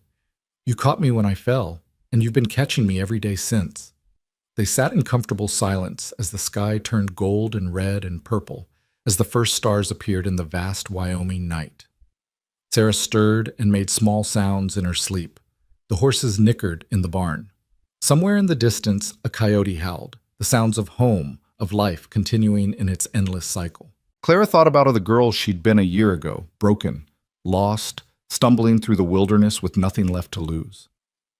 She thought about the moment Elias had caught her, those strong arms saving her from falling. She thought about all the choices that had led her here, all the pain that had transformed into something like wisdom, all the loss that had somehow made room for new love. "What are you thinking?" Elias asked, seeing the expression on her face. Clara smiled, holding their daughter close and her husband's hand tight. "I'm thinking that sometimes the worst thing that can happen to you leads to the best thing. I'm thinking that I wouldn't change anything, even the terrible parts, because they brought me here. To you, to Sarah, to this life we've built." "That's a long thought," Elias said, but his voice was warm with understanding. "It's a grateful thought," Clara corrected. "I'm grateful, Elias, for everything, even the hard parts. Especially the hard parts, maybe, because they taught me what strength really is." As full darkness settled over the prairie and the stars multiplied overhead, they went inside together, carrying their sleeping daughter, ready to face whatever the Wyoming night might bring. They had survived the wilderness separately and found each other in the aftermath. They had built a home from nothing, created a family from loss, transformed tragedy into hope. And tomorrow, they would wake and do it all again, not because it was easy, but because it was theirs, their life, their choice, their love. Hard-won and precious beyond measure. Everything they'd fought for, everything they'd survived to find. A family forged in fire and tempered by the unforgiving frontier, stronger for all the tests they'd endured. This was home. This was love.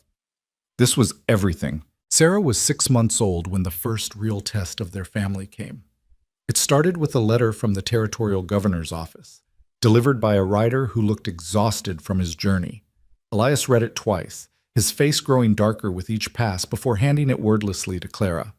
The railroad was coming through, not close enough to make their lives easier, but close enough to matter.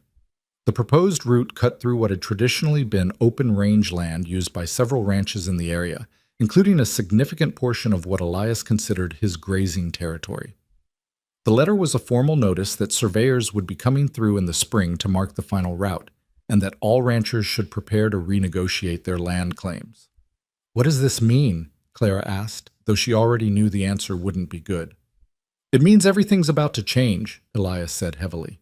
He moved to the window, staring out at the land he'd worked so hard to claim and improve. The railroad brings civilization, and civilization brings people. Lots of people. Towns will spring up along the route. More settlers will come. The open range will get carved up and fenced off. The way we've been living, it won't last much longer. Clara shifted Sarah to her other hip.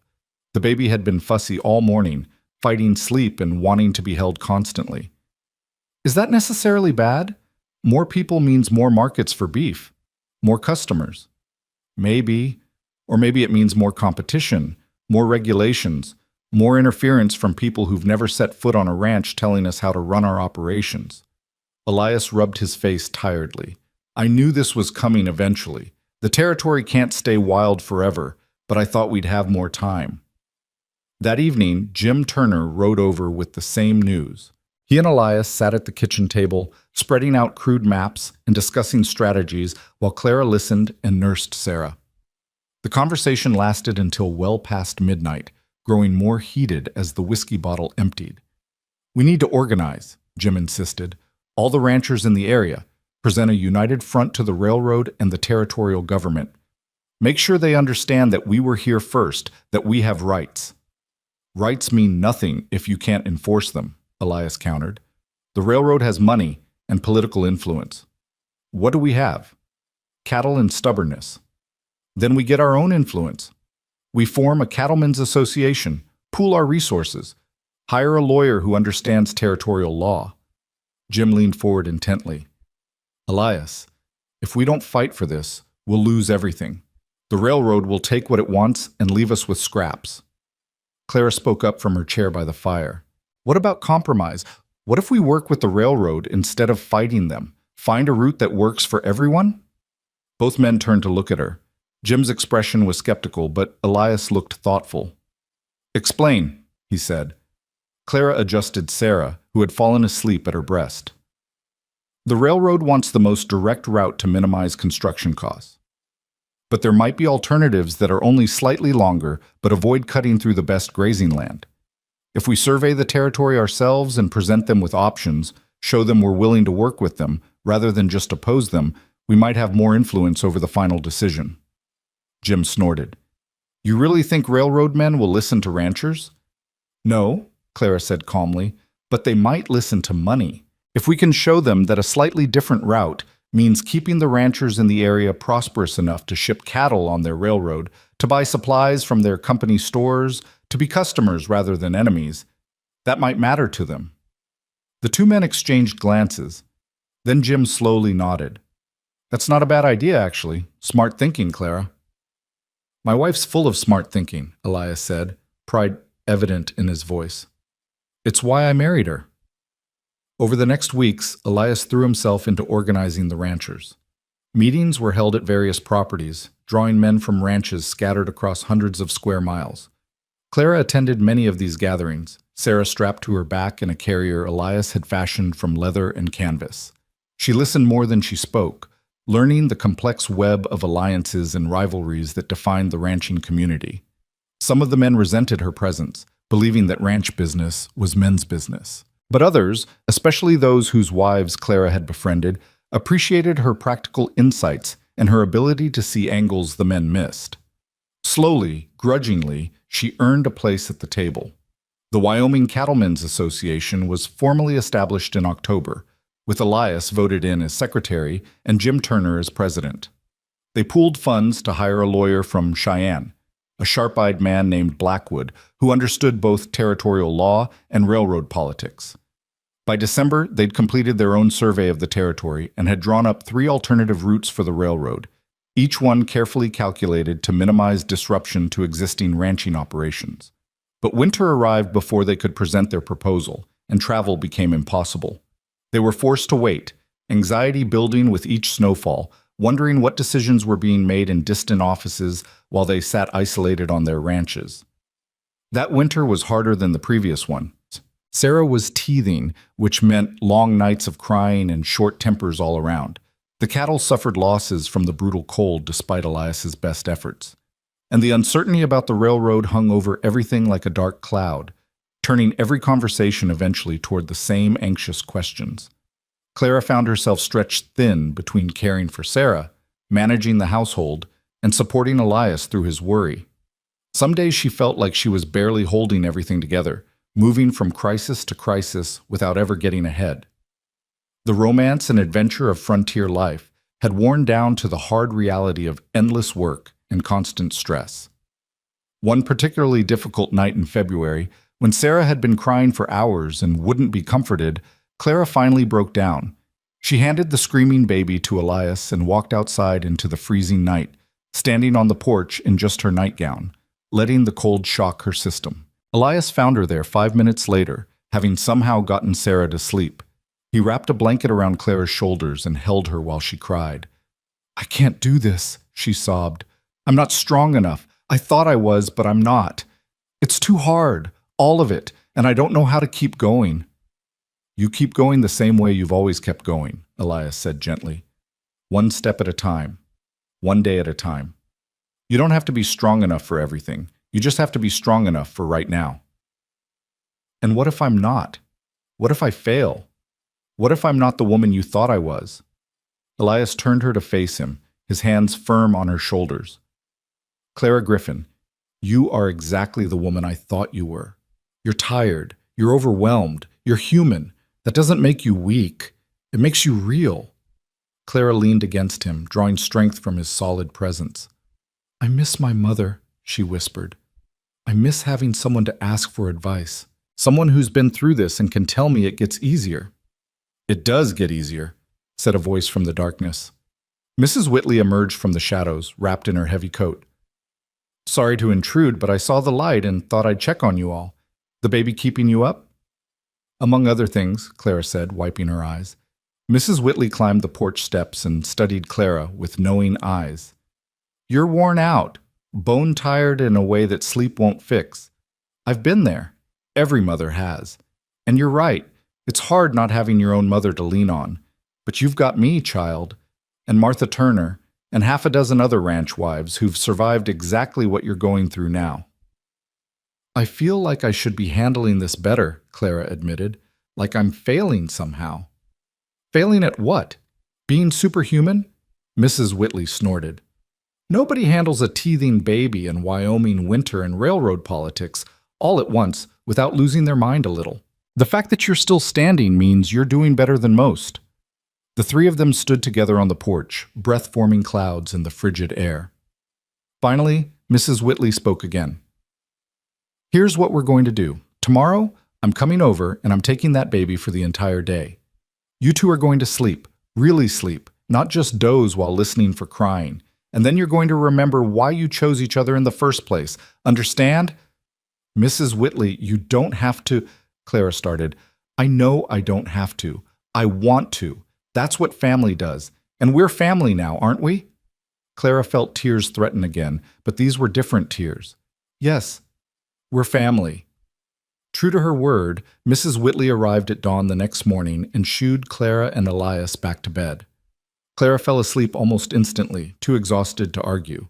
She woke 12 hours later to afternoon light and the smell of something delicious cooking. Elias stirred beside her, reaching for her instinctively. "We slept," he said wonderingly. "Actually slept." They found Mrs. Whitley in the kitchen with Sarah, who was playing happily with wooden spoons and making delighted noises. The house had been cleaned, bread had been baked, and a pot of stew was simmering on the stove. "Feeling human again?" Mrs. Whitley asked with a knowing smile. "More human than I have in weeks," Clara admitted. She picked up Sarah, who squealed with joy and grabbed at Clara's hair. "Thank you, truly." "Don't thank me. Just remember this feeling when you need to ask for help again. Nobody survives out here alone. We survive together or not at all." Spring arrived late that year, but when it finally came, it came with a rush. The snow melted, turning every creek into a torrent and every path into mud. The railroad surveyors appeared in early April, a team of 6 men with instruments and maps, marking stakes and taking measurements. Elias and Jim Turner met with them multiple times, presenting the Cattlemen's Association's alternative routes. The chief surveyor, a pragmatic man named Anderson, listened politely but committed to nothing. He had his orders from the railroad company, and those orders didn't include consulting with local ranchers. The tension in the community ratcheted up. Some ranchers wanted to physically prevent the surveyors from working. Others argued for legal challenges. The association meetings grew heated, with men shouting at each other and old grievances surfacing. Clara watched it all with growing concern, recognizing the pattern. When men felt powerless, they often turned that feeling outward, looking for someone to blame or fight. She pulled Elias aside after one particularly contentious meeting. "This is getting dangerous. Men are talking about sabotage, about running the surveyors off with guns. Someone's going to get hurt." "I know," Elias said grimly. "I'm trying to keep things calm, but some of these men have been out here for decades. They see the railroad as an invasion, and they want to fight back. Then we need to give them something else to fight for instead of something to fight against." Clara had been thinking about this for days, turning the problem over in her mind. What if we propose something that would benefit everyone? Not just avoiding the worst route, but actually improving things? Like what? A depot, a shipping station, something that would make the ranchers' lives easier while also serving the railroad's interests. Clara spoke quickly, ideas flowing. If we can convince the railroad to put a depot somewhere that works for the ranches, it would reduce driving distances and shipping costs. That benefits us. But it also means more business for the railroad, more cattle shipped, more revenue. That benefits them. Elias stared at her. "Claire Griffin, you're a genius." "I'm practical," Claire corrected. "There's a difference." They presented the depot proposal at the next association meeting. The response was mixed. Some ranchers saw the wisdom in it, others viewed it as capitulation to the railroad. But crucially, enough people supported it to give Blackwood, their lawyer, something to negotiate with. The railroad representatives came to Fort Bridger in May for formal negotiations. The entire association turned out, packing the hotel meeting room beyond capacity. Clara sat in the back with Sarah on her lap, listening as Blackwood presented their case with lawyerly precision. The alternative routes, the depot proposal, the economic arguments for cooperation rather than conflict. The lead railroad representative, a Boston man named Harrigan with slicked back hair and expensive clothes, listened with barely concealed impatience. When Blackwood finished, Harrigan stood and addressed the room with the condescending tone of someone speaking to ignorant children. "Gentlemen, I appreciate your concerns, but the railroad cannot alter its planned route based on local preferences. We have engineering requirements, cost considerations, and timeline pressures that supersede individual property interests. The route has been decided. Construction will begin this summer. I suggest you all adjust your operations accordingly." The room erupted. Men shouted, some surging toward the front. Jim Turner had to physically restrain one rancher who looked ready to punch Harrigan. Clara sat very still, watching the railroad man's face, reading his body language. He was scared beneath the arrogance. Scared of this room full of rough frontiersmen, scared that his carefully planned presentation had fallen apart. She stood, handling Sarah to Mrs. Whitley, and made her way to the front of the room. The men were too busy shouting to notice her at first. Then Elias saw her and called for quiet. Gradually, the noise died down. "Mr. Harrigan," Clara said clearly, "may I ask you a question?" Harrigan looked surprised to be addressed by a woman, but nodded. "Of course, ma'am." "Have you ever spent a winter in Wyoming?" No, ma'am, I have not." "Have you ever driven cattle, mended fence, fought off wolves, delivered a calf in a blizzard?" Clara's voice was calm but carried through the room. "Because everyone in this room has done all those things. We're not asking you to understand our lives, Mr. Harrigan. We're asking you to respect them enough to listen." Harrigan opened his mouth, then closed it again. Clara continued, "You say the route has been decided, but decisions can be reconsidered if new information warrants it. We're offering you that information. We're offering you a partnership that could make your railroad more profitable while preserving livelihoods that took decades to build. That's not ignorant locals complaining about progress. That's good business sense." She walked closer to where Harrigan stood, and he involuntarily took a step back. "You're going to build your railroad. We understand that. We're not trying to stop progress. We're trying to shape it so that everyone benefits. You can reject our proposals and make enemies of every rancher in this territory. Or you can work with us and have allies who'll use your railroad, support your business, and help you succeed. Which makes more sense to you as a businessman? The room was completely silent. Every eye was on Harrigan, waiting for his response.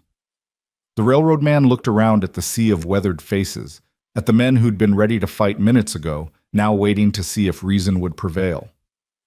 "I'll need to consult with my superiors," he said finally, "but I'll recommend they review your alternative proposals. That's the best I can offer." "That's all we're asking," Clara said. "A fair hearing, a chance to be heard." The negotiations stretched over 3 days.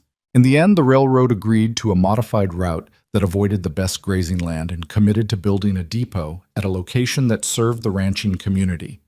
It wasn't everything the association wanted, but it was enough. Enough to preserve their livelihoods, enough to maintain peace, enough to prove that cooperation was possible even on the fractious frontier. As they rode home from Fort Bridger, Sarah sleeping in Clara's arms, Elias was quiet. Finally he spoke. "You saved us back there. If you hadn't stepped in, those men would have started a war they couldn't win." "I just said what needed saying." "No," Elias said firmly. "You did more than that. You reminded everyone that there's strength in reason, not just in anger, that we could be smart about this instead of just stubborn." Clara looked out at the prairie rolling by, at the familiar landmarks that meant home was near. "I learned something when I lost my family. Being right doesn't matter if you end up dead. Sometimes you have to bend instead of break. Sometimes the strongest thing you can do is compromise." "Is that what we've been doing?" Elias asked. "Compromising?" "We've been surviving," Clara corrected, "which means being flexible enough to adapt when we have to. The railroad's coming whether we like it or not. At least now we've ensured it comes in a way we can live with." That summer, as construction crews began working on the railroad in the distance, life on the ranch continued. Sarah learned to crawl, then to pull herself up on furniture, constantly on the verge of those first independent steps. Clara planted a larger garden, putting in vegetables and herbs and even a few flowers. Elias expanded the herd, buying breeding stock from other ranches and improving his bloodlines. The depot was completed in August, a simple wooden structure but solid and functional. The first cattle shipment went out in September, and the ease of it, being able to drive the herd just a few miles instead of the days-long drives to distant markets, proved the value of everything they'd fought for. Other changes came too. A town began forming around the depot, just a few buildings at first but growing. A general store, a blacksmith, a small hotel. New settlers arrived on every train, families looking to stake claims and build lives. The wild, open territory that Clara had stumbled into nearly 2 years ago was transforming into something more settled, more civilized. Mrs. Whitley observed these changes with mixed feelings. "I remember when this was all empty land," she said one afternoon, helping Clara preserve tomatoes. "When you could ride for days without seeing another soul. Part of me misses that." "But part of you doesn't?" Clara guessed. "Part of me is grateful my grandchildren will grow up with schools nearby and doctors and all the things we had to do without. Progress costs something, but it gives something too." Mrs. Whitley sealed another jar with practiced efficiency. "The trick is remembering what matters and holding on to that while letting go of the rest." Clara thought about that as she worked. What mattered? Her family, certainly. The land, the home they'd built, the community they'd become part of. Those things were worth fighting for, worth adapting for, worth whatever compromises were necessary to preserve them. That evening, as she and Elias sat on the porch watching Sarah toddle unsteadily across the yard, Clara voiced what she'd been thinking about all day. "Do you ever regret it? Taking me in? Everything that came after?" Elias looked at her in surprise. "Where's this coming from?" "I just wonder sometimes if your life would be simpler if you'd sent me on to Boston like my aunt wanted. If you'd stayed alone here without all the complications I brought with me." Elias set down the fence post he'd been whittling and turned to face her fully. "Clara, before you arrived, I was existing, not living, going through the motions because that's what you do. You keep moving, you keep working, you don't think too hard about whether any of it means anything. Then you stumbled onto my land half dead and completely lost, and everything changed." He took her hand, threading his fingers through hers. You gave me a reason to care about the future instead of just surviving the present. You gave me Sarah. You gave me a family and a home instead of just a house and some land. You've stood beside me through every challenge we've faced. So no, I don't regret it. Not for 1 second. I'd make the same choice 1,000 times over. Clara leaned against his shoulder, watching their daughter chase a butterfly through the grass. I would too, she said softly. Make the same choice, I mean. Every time. As autumn arrived and the first frost touched the prairie, Clara realized she was pregnant again. She told Elias one evening after Sarah had gone to bed, and his joy was immediate and uncomplicated. They'd weathered so much together, loss and hardship, uncertainty and change. Another child felt like an affirmation, a vote of confidence in the future they were building. This pregnancy was easier than the first in some ways, harder in others. Clara knew what to expect now, which reduced the anxiety but also meant she couldn't romanticize what was coming. And caring for an active toddler while pregnant and managing a household was exhausting in ways she hadn't anticipated. But she had help now. The community that had formed around the depot meant other women nearby, other mothers who understood the challenges and offered support. Martha Turner came by weekly with her daughters. Mrs. Whitley remained a constant presence. Even some of the newer settler women, initially wary of the established ranchers, gradually became friends. On a crisp October afternoon, Clara stood in her kitchen surrounded by women, kneading bread, mending clothes, preserving food, watching children play in the yard. The room buzzed with conversation and laughter, with the comfortable chaos of community. This was what she'd needed without knowing it. Not just a husband and home, but a place in a larger tapestry of lives interconnected by proximity and necessity and growing affection. You've built something good here, Clara, Martha said, pausing in her knitting to look around the room. This wasn't here 2 years ago. You made this happen. We made it happen, Clara corrected. All of us together. No, Mrs. Whitley said firmly. Martha's right. You brought something to this community that was missing. You brought the idea that we could be more than just isolated families barely surviving, that we could actually live, actually thrive, if we worked together. Clara felt her throat tighten with emotion. She'd come to Wyoming broken and alone, expecting nothing beyond basic survival. Instead, she'd found love and family and purpose. She'd found a home not just in Elias's ranch house, but in the broader community they were all building together. As winter closed in again and the ranch prepared for the cold months ahead, Clara felt a sense of peace she'd never experienced before. Not the absence of challenges, there would always be challenges, but the confidence that whatever came, they would face it together. That she was no longer the lost woman stumbling through the wilderness, but someone who'd found her place and claimed it with both hands. The baby was due in March, as the first signs of spring began returning to the frozen landscape. They were ready this time. The nursery prepared. Mrs. Whitley on standby.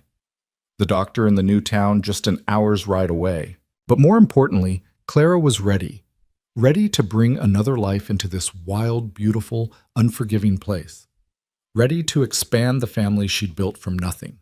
Ready for whatever came next, knowing that she had the strength to face it and people who would stand beside her.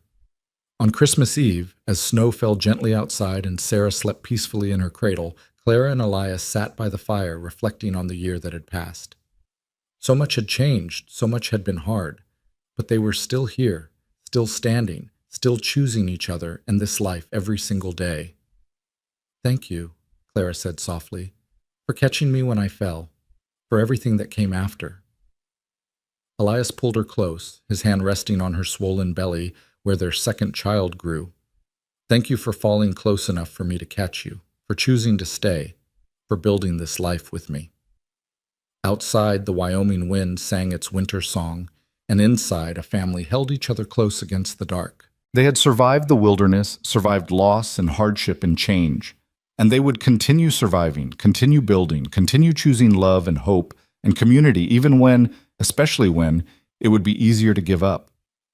This was home, this was family, this was everything they'd fought for and everything they'd found, hard-won and precious beyond measure, built on the foundation of one woman's desperate plea and one man's simple answer that had changed both their lives forever. The winter passed with a rhythm Clara had come to recognize, the daily work of survival punctuated by moments of unexpected grace. Sarah took her first steps on a January morning when the world outside was locked in ice, stumbling from Elias's arms to Clara's with a look of pure triumph on her small face. The railroad depot town, now officially named Bridger Junction, continued to grow despite the harsh weather, smoke rising from a dozen chimneys where there had been none the year before. And inside Clara, the second baby grew strong and active, making its presence known with kicks that sometimes took her breath away. But beneath the surface of daily life, Clara sensed something changing in Elias. He'd grown quieter as winter deepened, spending long hours staring at ledgers and maps, his expression troubled. When she asked what was wrong, he'd shake his head and say everything was fine, but Clara knew better. She'd learned to read the tension in his shoulders, the way his jaw tightened when he thought she wasn't looking. Finally, on a bitter February night after Sarah had been put to bed, Clara confronted him directly. "Tell me what's bothering you, and don't say nothing, because I know you better than that." Elias set down the fence post he'd been pretending to work on and rubbed his face with both hands. "I got a letter from the bank in Cheyenne. They want to see me about the mortgage." Clara felt her stomach drop. "What about the mortgage?" "We're not in default or anything like that, but they're concerned about the railroad changing property values, about whether the ranch will remain viable with all the development happening." He stood and moved to the window, though there was nothing to see but darkness and snow. "They're talking about calling in the loan early or significantly increasing the interest rate. Can they do that? If they can justify it as protecting their investment, yes. And with everything in flux right now, they might be able to make that case." Elias turned back to her, and Clara saw real fear in his eyes for the first time since she'd known him. "Clara, if they call in the loan, we could lose everything. The ranch, the house, all of it." Clara's hand instinctively went to her belly, where the baby kicked as if sensing her anxiety. "How much time do we have?" "They want to meet next week, in Cheyenne." Elias returned to his chair and sank into it heavily. "I should go alone. You're 7 months pregnant, and the journey in this weather?" "I'm coming with you," Clara interrupted.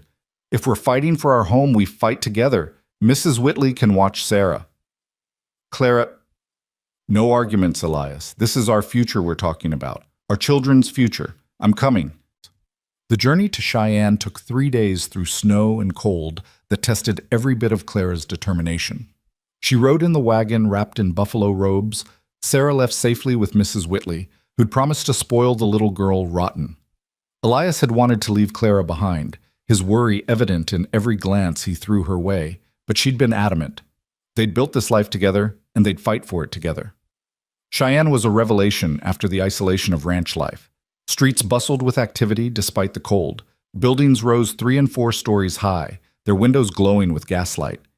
The noise and crowds made Clara's head spin after months of quiet prairie life, but she straightened her spine and walked beside Elias into the imposing stone building that housed the Territorial Bank. The banker, a Mr. Thornton, was a thin man with wire-rimmed spectacles and the expression of someone perpetually disappointed by the world. He greeted them with minimal courtesy and got straight to business. "Mr. Griffin, thank you for coming. I'll be direct. The bank has concerns about your ability to repay your mortgage given the changing economic landscape in your area." "My payments have been on time every month for 5 years," Elias said, his voice tight. "I've never missed one, never been late." "That's true, but past performance doesn't guarantee future results." Thornton shuffled papers on his desk without looking at them. "The railroad has destabilized property values. New settlers are flooding in, competing for resources. The bank needs assurance that your operation will remain profitable enough to service your debt." Clara spoke up. "Mr. Thornton, may I ask you something?" The banker looked at her with barely concealed annoyance. "Yes, Mrs. Griffin? Have you ever been to our ranch? Seen our operation?" "I don't see how that's relevant." "It's entirely relevant," Clara interrupted, her voice calm but firm. "You're making judgments about our viability without any first-hand knowledge of what we've built. You're looking at numbers on paper without understanding the reality they represent." Thornton's expression soured further. "Mrs. Griffin, I appreciate your concern for your home, but banking decisions are made on financial data, not sentiment." "Then let's talk about financial data." Clara opened the satchel she'd brought and pulled out the ledgers Elias had been maintaining for years. Our cattle numbers have increased by 40% over the past 2 years. Our breeding program has improved the quality of our stock, which commands premium prices. The railroad depot has reduced our shipping costs by 60% while opening new markets. We're not struggling, Mr. Thornton. We're thriving. She spread the ledgers on his desk, pointing to specific entries. Here's our income from last year's cattle sales. Here's our expenses, which include regular mortgage payments made without fail. Here's our projected income for this year based on current herd size and market prices. The railroad hasn't destabilized us. It's made us stronger. Thornton examined the ledgers, his expression shifting from dismissive to grudgingly interested. These numbers are better than I expected, but they're also past performance. What about future risks? Every business has risks, Elias said, finding his voice again. But we've proven we can adapt. When the railroad threatened our grazing land, we negotiated. When new settlers arrived, we found ways to coexist. We don't just survive changes, Mr. Thornton. We use them to get stronger. And you have something most operations don't, Clara added, a diversified approach. We're not just raising cattle. We've started breeding horses for the Army outpost at Fort Bridger. We're selling milk and butter to the families at Bridger Junction. We've planted crops that we're selling at the new general store. We've built relationships with every business in the area, which means we have multiple revenue streams instead of depending on just one. Thornton sat back in his chair, studying them both. You've clearly put thought into this. We've put our lives into this, Clara said quietly. That ranch isn't just a business to us. It's our home. It's where we're raising our daughter and where we'll raise this child. She gestured to her swollen belly. It's where we've built a community and a future. So yes, we've put thought into it. We've put everything into it. The banker was silent for a long moment, his fingers steepled beneath his chin. Finally, he spoke. I'll need to present this to the board, but based on what you've shown me, I'm prepared to recommend that we continue your current mortgage terms without modification. Your operation appears sound, and your planning is more sophisticated than most ranchers I've dealt with. Clara felt relief so intense it made her dizzy. Elias reached over and squeezed her hand, his grip almost painful. However, Thornton continued, I want quarterly reports going forward, detailed accounting of income, expenses, and herd numbers. If your situation changes, I need to know immediately. Can you commit to that? Absolutely, Elias said. Whatever you need.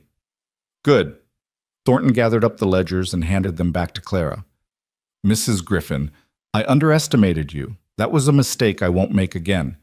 Your financial acumen is impressive. I learned from necessity, Clara said. The frontier teaches you quickly or buries you. As they left the bank and walked back to their hotel through the snowy streets, Elias pulled Clara close. You saved us again. If I'd come alone, I would have accepted whatever terms Thornton offered, just grateful they weren't calling in the loan entirely. But you fought for us. I fought for our family, Clara corrected, for the life we've built and the future we're creating. I won't let anyone take that away from us without a fight. That night in their hotel room, as they lay together listening to the unfamiliar sounds of city life beyond the window, Elias wrapped his arms around Clara from behind, his hand resting on her belly. I love you, he said simply. I don't say it enough, but I need you to know. You're the strongest person I've ever met, Clara Griffin, the bravest, the smartest. I'm just stubborn, Clara said, but her voice was warm with affection.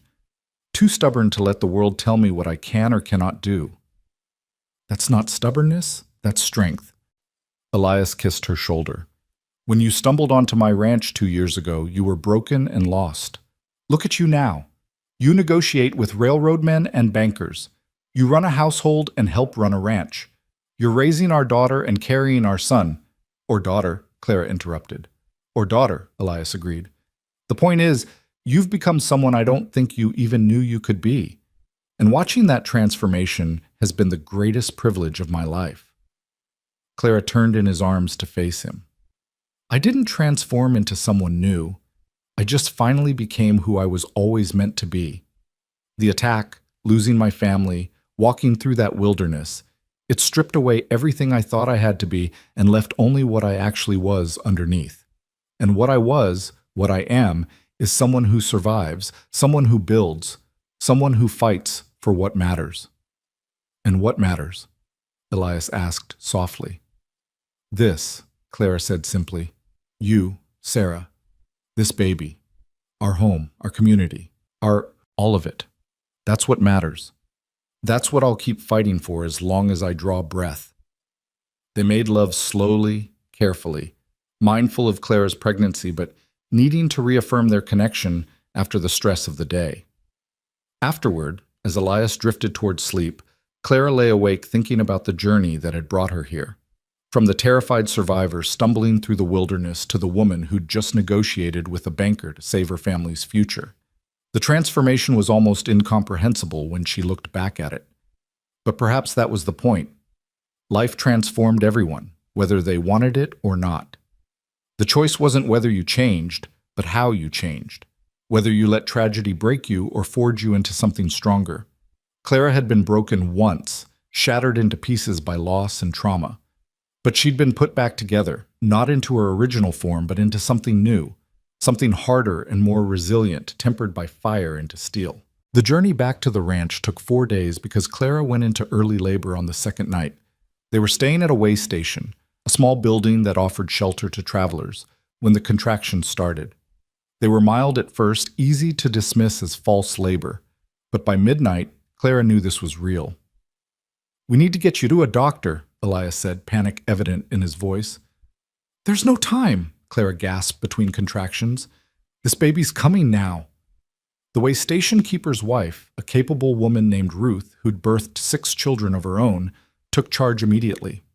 She sent Elias to boil water and gather clean cloths, then helped Clara onto the bed in the small back room. "First baby take long, but second babies have their own schedule," Ruth said calmly, examining Clara with experienced hands. "This one's in a hurry. How far apart are your pains?" 5 minutes, maybe less." "Then we'd best get ready. You've done this before, so you know what's coming. Just breathe through it and push when I tell you." The labor was faster than Sarah's had been, but no less intense. Clara gripped Ruth's hands and pushed when instructed, Elias hovering anxiously nearby. The way station was crude compared to their ranch house, and the circumstances were far from ideal, but Clara found herself drawing strength from the simple capability of Ruth's presence. This was frontier life, making do with what you had, relying on the kindness of strangers, bringing new life into the world wherever and however it arrived. Their son was born just before dawn, emerging into Ruth's waiting hands with a lusty cry that announced his arrival to anyone within hearing distance. He was smaller than Sarah had been, but perfectly formed and clearly healthy despite his early entrance. "A boy," Ruth announced, placing him on Clara's chest. "A strong one, too. Listen to those lungs." Elias knelt beside the bed, tears streaming down his face as he looked at his son. "He's perfect. Clara, he's absolutely perfect." "Thomas," Clara said softly, naming him after her lost brother. "His name is Thomas." They stayed at the way station for a week while Clara recovered enough to travel. Ruth treated them like family, refusing payment beyond what Elias insisted on leaving as thanks. Other travelers came and went, offering congratulations and sharing their own stories of frontier childbirth. Clara listened to these tales of babies born in wagons and tents, in barns and open prairie, and felt part of something larger than herself. This was the reality of building a new world, messy, unplanned, full of hardship, but also full of stubborn, relentless life. When they finally made it home, Mrs. Whitley had the house prepared and Sarah waiting impatiently to meet her baby brother. The little girl was fascinated by Thomas, wanting to touch his tiny hands and watch him sleep. Clara watched her daughter's wonder and felt her heart expand to accommodate this new love without diminishing what she felt for Sarah or Elias. Love wasn't a finite resource that had to be divided, she realized. It multiplied, grew, expanded to fill whatever space you gave it. Spring arrived properly in April, transforming the brown prairie into an ocean of green dotted with wildflowers. Clara emerged from the exhausting early weeks of caring for a newborn to find the world renewed. The ranch work demanded attention, calving season, branding, preparing for summer grazing. But there was also time for gentler pursuits. Clara expanded her garden, planting not just vegetables but flowers for the sheer joy of beauty.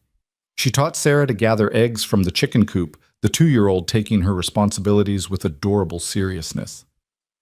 One afternoon in May, as Clara sat on the porch nursing Thomas while watching Sarah play in the yard, she saw riders approaching. 3 women on horseback, all dressed in practical riding clothes, leading a pack horse loaded with supplies. As they drew closer, Clara recognized Martha Turner and 2 of the newer settler wives she'd become friendly with. "Thought you might need some help," Martha called out as they dismounted. "Spring cleaning time, and you've got your hands full with that new baby." "I can't ask you to," Clara started. "You didn't ask. We offered." Martha climbed the porch steps and peered at Thomas. "He's beautiful, Clara. Looks like his father around the eyes." The women spent the day helping with all the accumulated work that had piled up during Clara's recovery. They washed curtains and beat rugs, organized the pantry and scrubbed floors. They cooked enough food to fill the larder for a week. And through it all, they talked, sharing stories, offering advice, building the bonds of friendship that made frontier life bearable.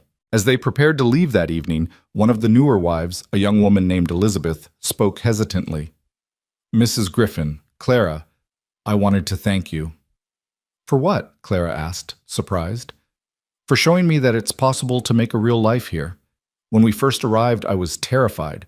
Everything seemed so hard, so impossible. But watching you, seeing how you've built this home, raised your children, contributed to the community, it gave me hope that maybe I could do it too." Clara felt her throat tighten with emotion. "You absolutely can do it. We all can if we help each other. That's the secret, I think. None of us is strong enough to do this alone, but together, we're unstoppable." After the women left, Elias found Clara still on the porch, Thomas asleep in her arms, watching the sun set over the prairie. He settled beside her, pulling her close. "That was good, what happened today," he said. "Women helping women, building something real." "It's what I've always needed," Clara admitted. "When I first came here, I thought I just needed safety and shelter. But what I really needed was this: belonging, purpose, community, a place where I matter not just as someone's wife or someone's mother, but as myself." "You've always mattered," Elias said gently, "from the very first day." Clara smiled and leaned her head on his shoulder. "I know, but I had to learn to see it for myself. Had to learn that I was worth saving, worth keeping, worth loving. That was the hardest lesson the frontier taught me." That summer brought changes both large and small. The Cattlemen's Association expanded, adding new members as more ranchers settled in the territory. The railroad completed its line, and the first locomotive steamed through Bridger Junction to cheers and celebrations. Clara attended the ceremony with Thomas strapped to her back and Sarah holding Elias's hand, watching history unfold before them. The town continued to grow, and with it came institutions Clara had never expected to see on the frontier. A proper school opened in August, with a young teacher from Philadelphia hired to educate the area's children. A church was built, its white steeple visible for miles across the flat prairie. A newspaper started publication, documenting the transformation of wilderness into civilization. But some things remained unchanged. The land still demanded constant work and attention. The weather still turned deadly without warning. Livestock still died, crops still failed, and the frontier still extracted its price from those who called it home. The difference was that now there were more people to share the burden, more hands to help when trouble came, more voices to laugh with in good times, and comfort in bad. On a September evening, as the first hints of autumn colored the air, Clara stood in the doorway of the small schoolhouse watching Sarah attend her first day of class. Her daughter sat straight-backed at a wooden desk, slate and chalk in front of her, listening intently as Miss Peterson explained the alphabet. Clara felt tears threatening as she watched, thinking about how far they'd all come. "She looks so grown up," Mrs. Whitley said, appearing beside Clara. "Seems like yesterday she was just learning to walk." "They grow so fast," Clara agreed. "I want to hold on to every moment, but they just keep slipping away." "That's the nature of time, child. It moves whether we want it to or not. The trick is making sure the moments matter while you have them." Clara thought about that as she walked back to the ranch, Thomas sleeping peacefully against her chest. Making moments matter. That's what she'd been doing since the day Elias caught her before she fell. creating moments worth remembering, building a life worth living, transforming survival into something that felt like grace. That winter was milder than previous years, which the old-timers claim meant a harsh one was coming the next year. But for now, they were grateful for the reprieve. Clara spent the long evenings teaching Sarah to read, the little girl sounding out words with fierce concentration. Thomas grew strong and healthy, already trying to crawl at 5 months old. Elias built new furniture and made plans for spring expansion. And Clara, for the first time in her adult life, felt something approaching contentment. But contentment doesn't mean the absence of challenge. In January, a letter arrived from Aunt Margaret. Clara opened it with trembling hands, unsure what to expect after nearly 3 years of minimal contact. My dearest Clara, I write to you with news both sad and hopeful. I have been ill this past year, nothing immediately life-threatening, but serious enough to force me to confront my own mortality. In doing so, I have reflected deeply on our correspondence and your choices. I was wrong, Clara. Wrong to push so hard for you to come to Boston. Wrong to believe that respectability and comfort were more important than purpose and joy. Wrong to dismiss your choice of life as reckless or misguided. Your letters these past years have shown me a woman I didn't know existed, strong, capable, fulfilled in ways I never imagined possible. You have built something real and valuable, and I am proud of you beyond measure. I am leaving you my estate and my will, not because I expect you to return to Boston, but because I want you to have the security and options that money provides. Use it to expand your ranch, to ensure your children's education, to build whatever future you envision. It is my way of saying that I support your choice, even if I cannot fully understand it. Please write when you can. Tell me about your children, your life, your hopes. I want to know the woman you have become, not the girl I remember from so long ago. With love and deep respect, Aunt Margaret Clara read the letter 3 times, tears streaming down her face. This unexpected blessing felt like a final release from the weight of others' expectations. Her aunt, the woman who had represented everything proper and conventional, had acknowledged that Clara's unconventional path had value. "What does it say?" Elias asked gently, seeing her tears. Clara handed him the letter and watched his face as he read. When he finished, he looked at her with wonder. "This changes things. With this kind of inheritance, we could expand significantly, buy more land, increase the herds, maybe even—" "Build a school," Clara interrupted. "A real school, bigger than the one-room building in town, with proper books and supplies, something that would serve the whole community." Elias studied her face. "That's what you want? Not security for our family?" "Our family is secure," Clara said firmly. "We've built that ourselves and we'll maintain it ourselves. But a school, that's something that could benefit everyone. That could help shape the future of this entire territory. My father always wanted better education for his children. Building a school would honor that dream." "Your father would be proud of you," Elias said softly. "So would your mother and Tommy. They'd see what you've built here and know that their sacrifice wasn't in vain." Clara had learned not to flinch from the pain of remembering her lost family. Instead, she'd learned to carry them with her, to let their memory inform her choices rather than paralyze her with grief. "I hope so," she said quietly. "I hope they'd understand why I chose this life." Plans for the school consumed the next months. Clara worked with the Cattlemen's Association and the growing town council to identify a location and draw up specifications. She corresponded with educational suppliers in the East, ordering books and materials. She interviewed teacher candidates, looking for someone who understood that frontier children needed practical skills as well as book learning. The school was finished in September, just in time for the new academic year. It was a beautiful building, constructed from local timber and stone, with large windows to let in light and a wood stove that would keep students warm through the winter.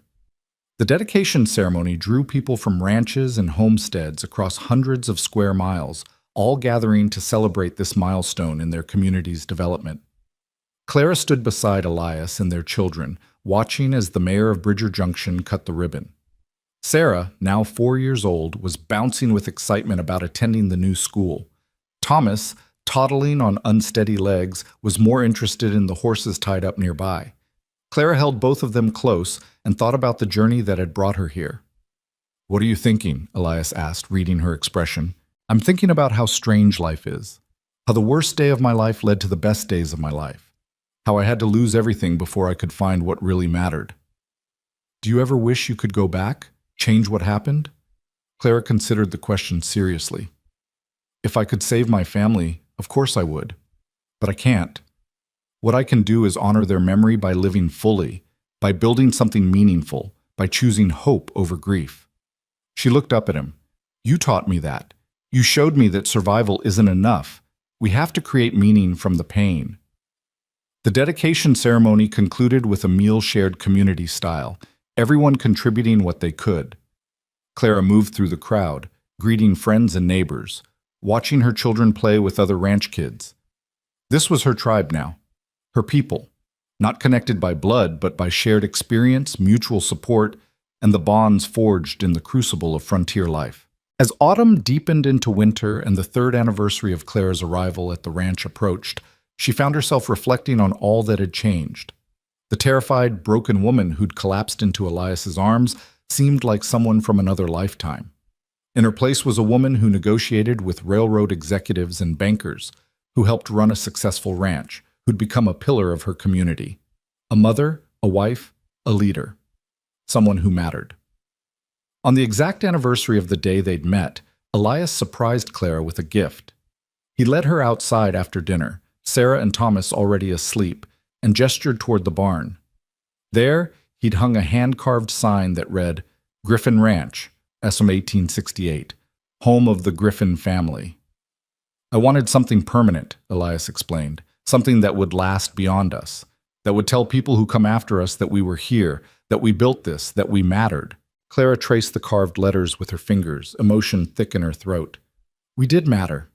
We do matter. Not because of what we built or what we accomplished, but because we chose each other, because we chose to keep living when it would have been easier to give up. Elias pulled her close, and they stood together in the starlight, looking at their home. Do you remember what you said to me that first day, after I caught you? I said a lot of things. I was delirious. You said you could work, that you needed to earn your keep. Elias smiled at the memory.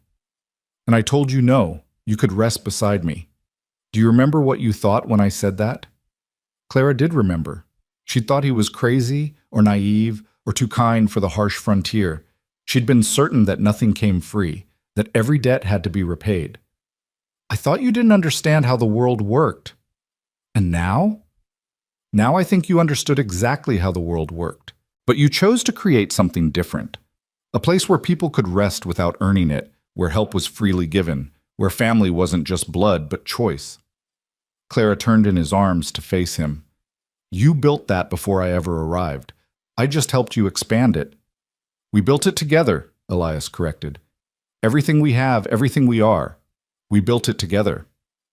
They stood in comfortable silence, watching their children sleep through the window, smoke curling from the chimney into the star-filled Wyoming sky. The ranch stretched around them in all directions, familiar and beloved. This land that had nearly killed Clara had become her salvation, her home, her future. Years passed, each one adding new chapters to their story. Sarah grew tall and smart, graduating at the top of her class from the school Clara had built. Thomas became his father's shadow, learning ranching from the moment he could sit a horse. 2 more children joined the family, another daughter named Grace, and finally a son they called William, after Elias's father. The ranch prospered beyond their early dreams. The cattle operation expanded, the horse breeding program gained regional recognition, and the Griffin name became synonymous with quality and reliability. But more importantly, the community Clara had helped build flourished. The school educated hundreds of children. The Cattlemen's Association successfully advocated for ranchers' interests in territorial politics.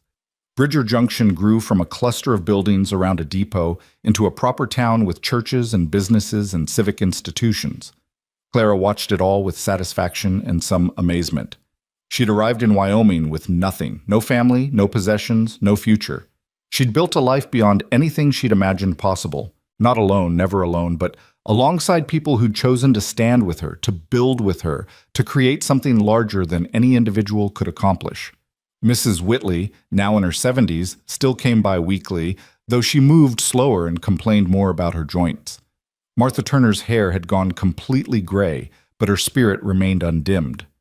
Some of the original ranchers had moved on or passed away, but new families had arrived to take their places, continuing the endless cycle of frontier life. On a summer evening, 15 years after Clara had stumbled onto the Griffin Ranch, the family gathered on the porch for supper. Sarah, now 19 and teaching at the school her mother had founded, was home visiting. Thomas, at 13, was already nearly as tall as his father. Grace and William chased fireflies in the yard, their laughter carrying across the prairie. Elias and Clara sat together in the rocking chairs he'd built years ago, watching their children and grandchildren. Sarah had married young and feeling the weight of accumulated years and accumulated blessings. "Do you ever think about that first day?" Clara asked, breaking the comfortable silence. "When I showed up more dead than alive?" "I think about it all the time," Elias admitted. "I think about how close I came to not being there that day. I'd considered riding to town for supplies. If I had, you would have collapsed with no one to catch you. Someone else would have found me eventually. Maybe, or maybe not. The frontier's full of graves of people who fell in the wrong place at the wrong time." Elias reached for her hand. "I was in the right place at the right time, for both of us." Clara squeezed his hand, feeling the calluses earned through decades of hard work, the strength that had never faltered. "You know what the most remarkable thing is? Not that you caught me that day, but that you've been catching me every day since. Every time I doubted myself, every time I was afraid, every time life felt too hard. You were there." "That's what we do," Elias said simply. "We catch each other. Always have. Always will." As the sun set over the Wyoming prairie, painting the sky in shades of gold and crimson, Clara felt a profound sense of peace. She'd survived when survival seemed impossible. She'd built a life when she'd had nothing to build with. She'd found love in the midst of loss, hope in the aftermath of tragedy, home in the wilderness that had tried to kill her. The girl who'd begged to work, desperate to prove her worth, was gone.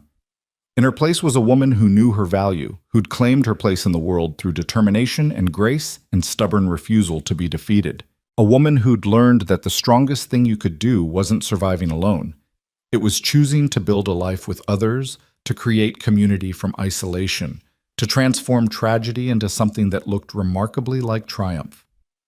"I love you," Clara said softly, the words carrying the weight of 15 years of marriage, 4 children, countless challenges overcome, and a lifetime of moments that mattered. "I love you too," Elias replied, pulling her close. "Thank you for falling onto my land. Thank you for staying. Thank you for building this life with me." Their children's laughter echoed across the prairie as darkness fell and stars emerged overhead. The ranch house glowed with lamplight, a beacon of warmth and safety in the vast Wyoming night. Inside those walls were memories and dreams, love and labor, everything that made a house into a home and a collection of individuals into a family. Clara closed her eyes and listened to the sounds of her life. Elias's steady breathing, children's voices, wind through grass, the distant call of a coyote. These were the sounds of home, of survival, of purpose fulfilled. She'd walked through fire to get here, had lost everything and found something better. She'd been caught when she fell and had spent every day since grateful for those strong arms and that steady voice saying, "I've got you." And he had. Through everything, he had. Just as she'd had him, catching him in return, building their life together one choice at a time, one day at a time, one moment at a time.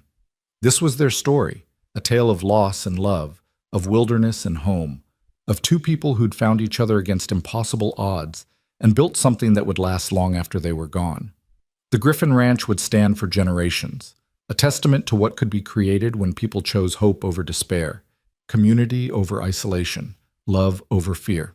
As Clara drifted towards sleep that night, Elias's arms around her and the sound of their home settling into darkness, her last conscious thought was simple and profound. "I survived. I lived. I loved. And that was enough. That was everything." The Wyoming stars wheeled overhead, indifferent and eternal, shining down on a ranch house where a family slept secure in the knowledge that they'd built something worth keeping, something worth fighting for, something that would endure long after their individual stories had ended.